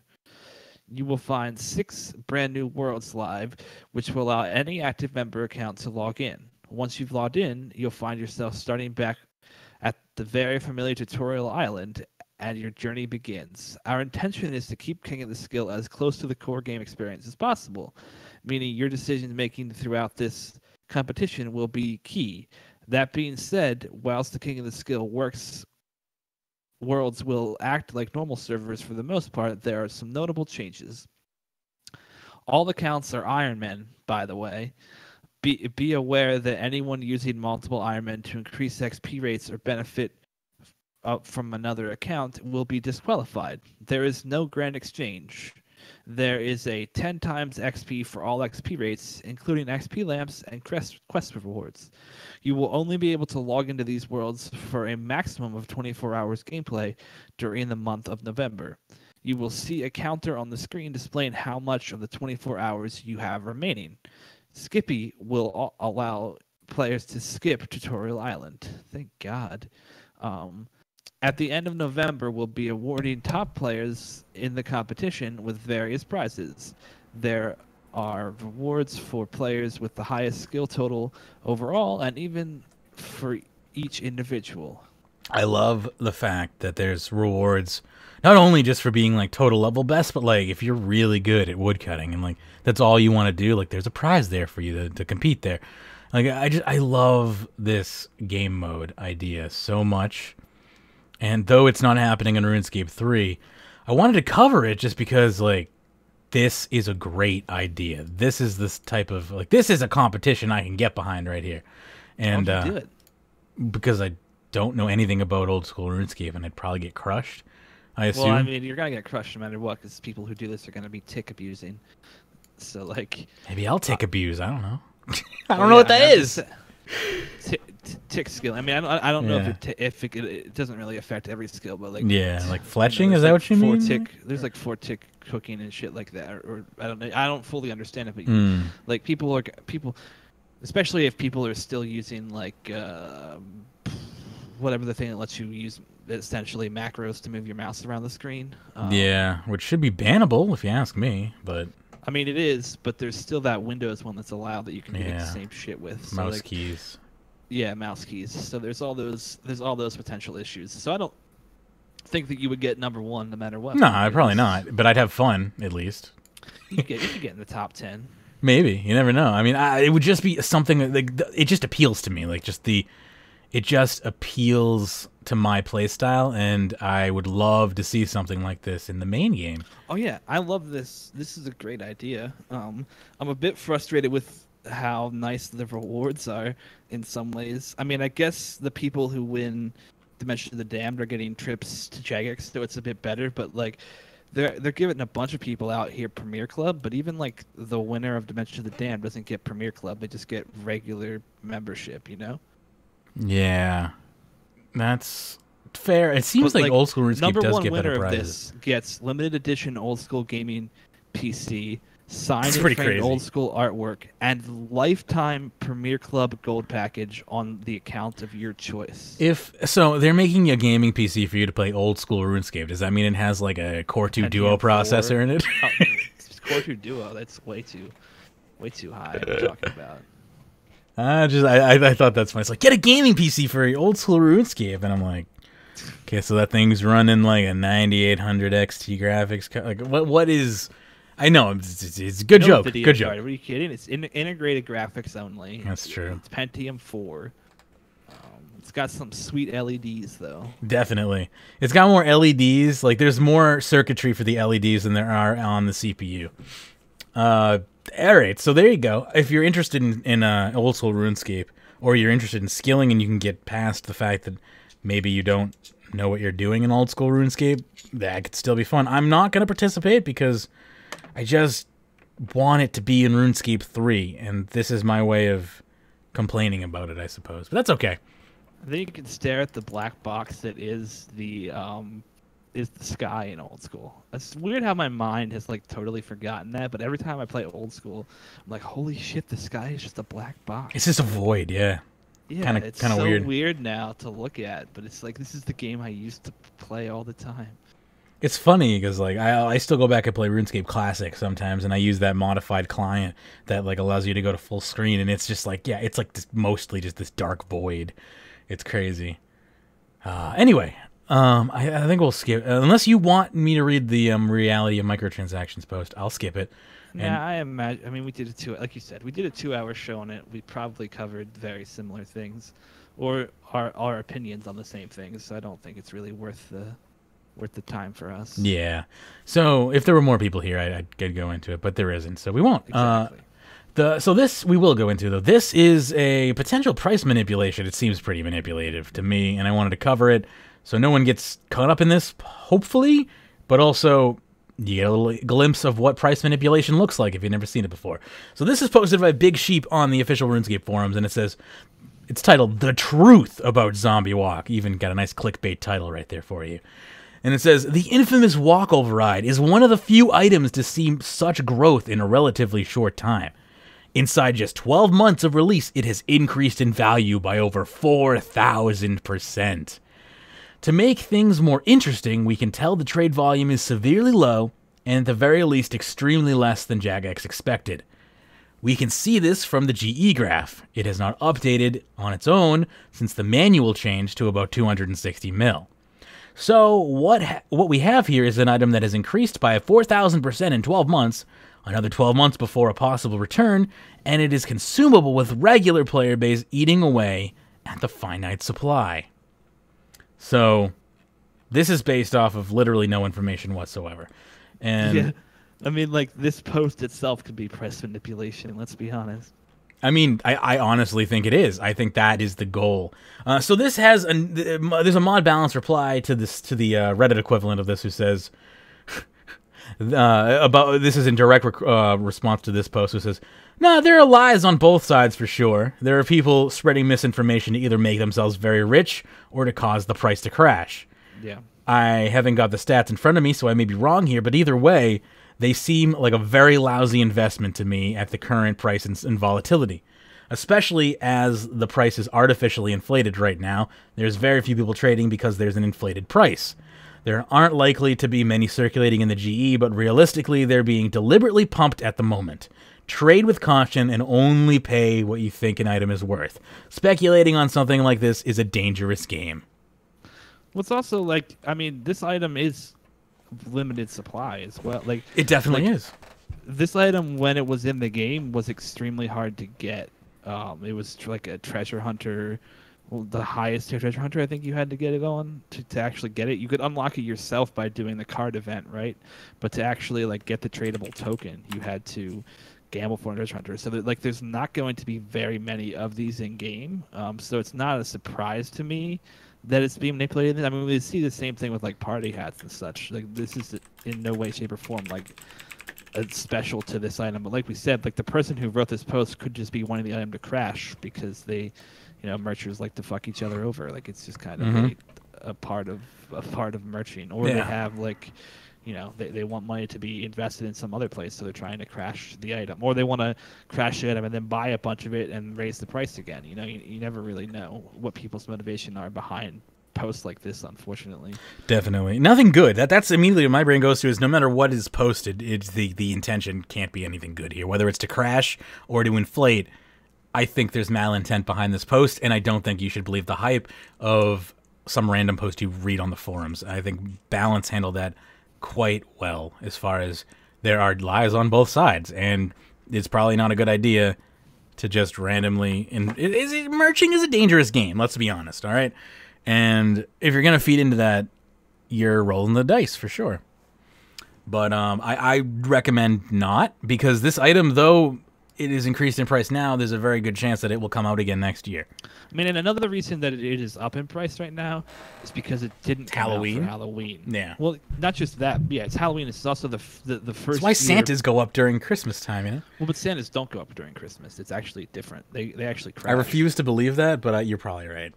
But the reason Santas crash is because everybody thinks they go up and there's no new supply of them. Whereas if you think about this item, last year was the first year it was ever in game. There was a high chance that it would come back into the game this year, and because it didn't, that means that it's going to go up in price because the demand will go up, and people's expectations are different. Whereas like before Halloween, it probably went up a couple 100% just in the Halloween time because of the fact that it didn't come out. Does that make sense? Yeah, it makes sense. There's a level of scarcity there for certain because it didn't make a reappearance this year. And not just that, like merchers are going to merch it because it didn't make a reappearance. Yeah, so it's going to go up in demand, and merchers are going to be like, they're going to hoard them to start merching because it's not. They know they have at least 12 months until it shows up again. Potentially, I mean, the thing is that JS could put a zombie walk in the game whenever the hell they wanted to. Yeah, they could make a completely different one. They could make a Frankenstein or a werewolf walk or something. Like they could just change it. I don't know. Even they could bring back that exact same event and just bring it back at March or something. That'd be weird, but zombie theme. I mean, it's like, well, zombies aren't Halloween only. It's true, not anymore. Not anymore. Anyway, I don't. My throat is just done. I don't think I can do another article, so we'll cut that last article. But really good show. I'm glad to be back, and if you want to check out our streaming schedule for November, I'm going to toss it up on screen right now there for you. We're operating Sunday, Monday, Wednesday, Friday, and Tuesday. Actually, the Tuesday block is unlocked. I just haven't updated this graphic yet. So Sunday, Monday, Tuesday, Wednesday, Friday are our current streaming days. You can check the times out there. They're all currently Eastern Standard Time as of Sunday. So our next stream will be Sunday, so that works out perfectly fine.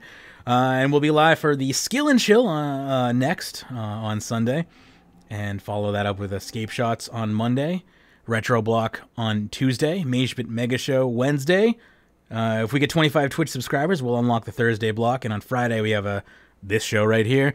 And if we do meet our sub goal, we will have a sub goal stream from 4 to 9 as well. So that's a thing that is possible. Anyway, I am completely toasted here. Is there anything else you wanted to get? Is there anything else you wanted to get in before we wrap the show up here? Any plugs you want to make or announcements? Anything of those or am I good to go? I can't remember if I said it during when I was talking about PRM Perspective, but really thanks again to everybody who supported the show and supported that fundraiser and gave me the awesome new laptop that I'm using right now to record this. So.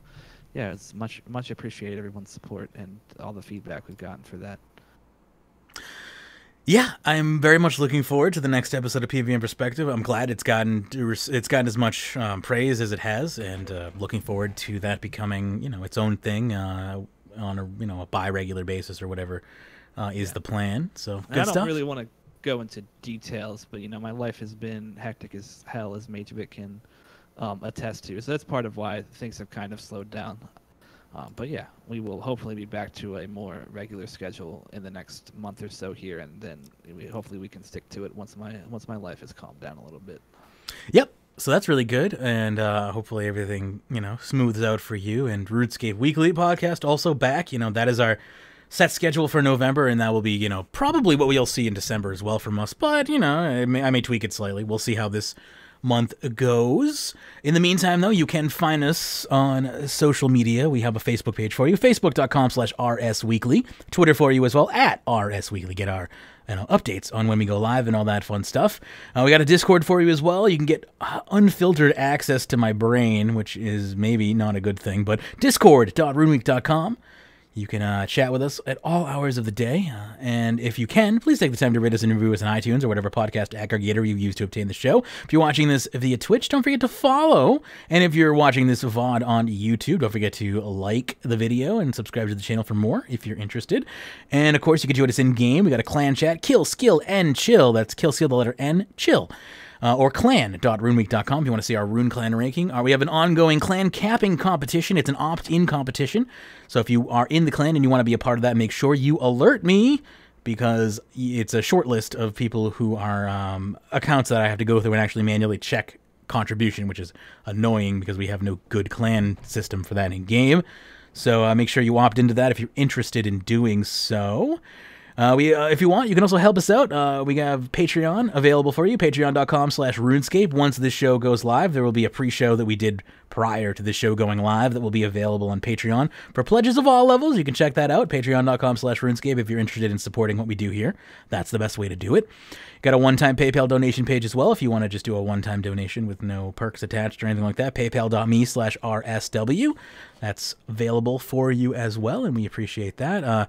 You can also tip during the show live if you want to get your message read and pop-ups and all that fancy stuff that happens at tip.runeweek.com, which is probably going to be replacing paypal.me soon as well because it integrates better into our setup. So just a heads up there. Big special thanks to our top Patreon supporters, including David, Jake, Hamsterking, Kevan H, Aodyn, Sudwood, and Riley B. Thank you so much to our top Patreon supporters. Really do appreciate your ongoing support, and that goes not only for our top Patreon supporters, but all of our patrons. Thank you so much for allowing the show to continue and just to the archives to remain online and all that fun stuff. All of that is paid for by our generous patrons. So thank you so much for continuing the support as we had, kind of a lull in the summer, and fall was kind of underwhelming as well. So I really appreciate those who have stuck around with us, the few who have, and stay strong because we're back on a regular schedule here. So that should be continuing, and the pre-shows for patrons will continue, and I've got some other ideas on the table and in the works that I've got some people kind of advising me on to make Patreon a more interesting place. So stand by for that as well. Anyway, that's going to do it for this episode of RuneScape Weekly. Before my throat implodes upon itself, I'm going to take a little break, and then I'm going to work on getting this up onto the podcast feed and working on getting the Patreon feed up onto that and all that stuff. But I need a break. I'm dying. Anyway, for real, my voice is killing me. So thank you for tuning into this episode of RuneScape Weekly, and as always, happy scaping.